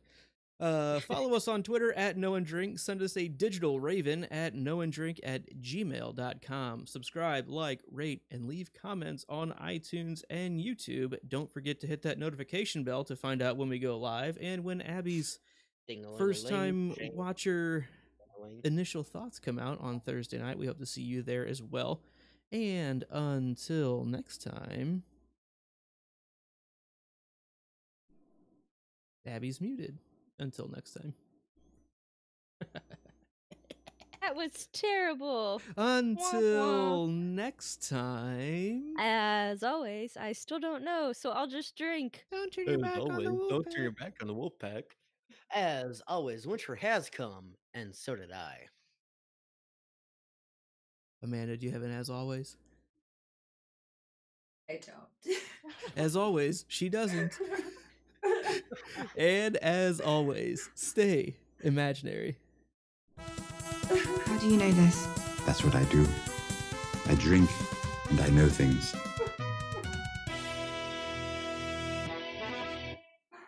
Oh my gosh, you guys. Awesome. So, Luke, I'm going to do a quick shout out because I just found out earlier today that the next Songs for Ice and Fire is on my channel, and it's going to be tomorrow night. Yeah, I saw that. Yeah, at 8 p.m. So, me, John St. Baptiste, K from the chat here, Dog, and hopefully Brand the Builder if he's somewhere around. I'm calling you out right now. We haven't heard from you. We're gonna be doing Songs by Fair for the Martells and Tyrells. So Okay. look me up, find me in there, subscribe. I don't care about the views, but it's gonna be a fun time. So All right. 8 Any o'clock Central. final thoughts? Thank you, everyone in the chat. You guys make this a lot more fun. I mean, it's a lot of fun as it is, but the little bit of jokes and balloon humor and lemon humor and shamrocks make it that much more fun. So we will hopefully see you Thursday night for Gertie's initial takes on Beyond the Wall. And hopefully, we didn't do this last time, the rebroadcast of Luke, Ben, and Glenn's first takes on the episode as well. We'll try I to don't get think that it out. was that good of a one. So Yeah, it's I mean, all of them were shit. So anyway, yeah, they're pretty much. but That's thank you all terrible. so much for joining us, and I hope to see you again very, very soon. Yes, thank you guys. Bye bye. Bye bye now. Bye bye. Bye bye now. Bye.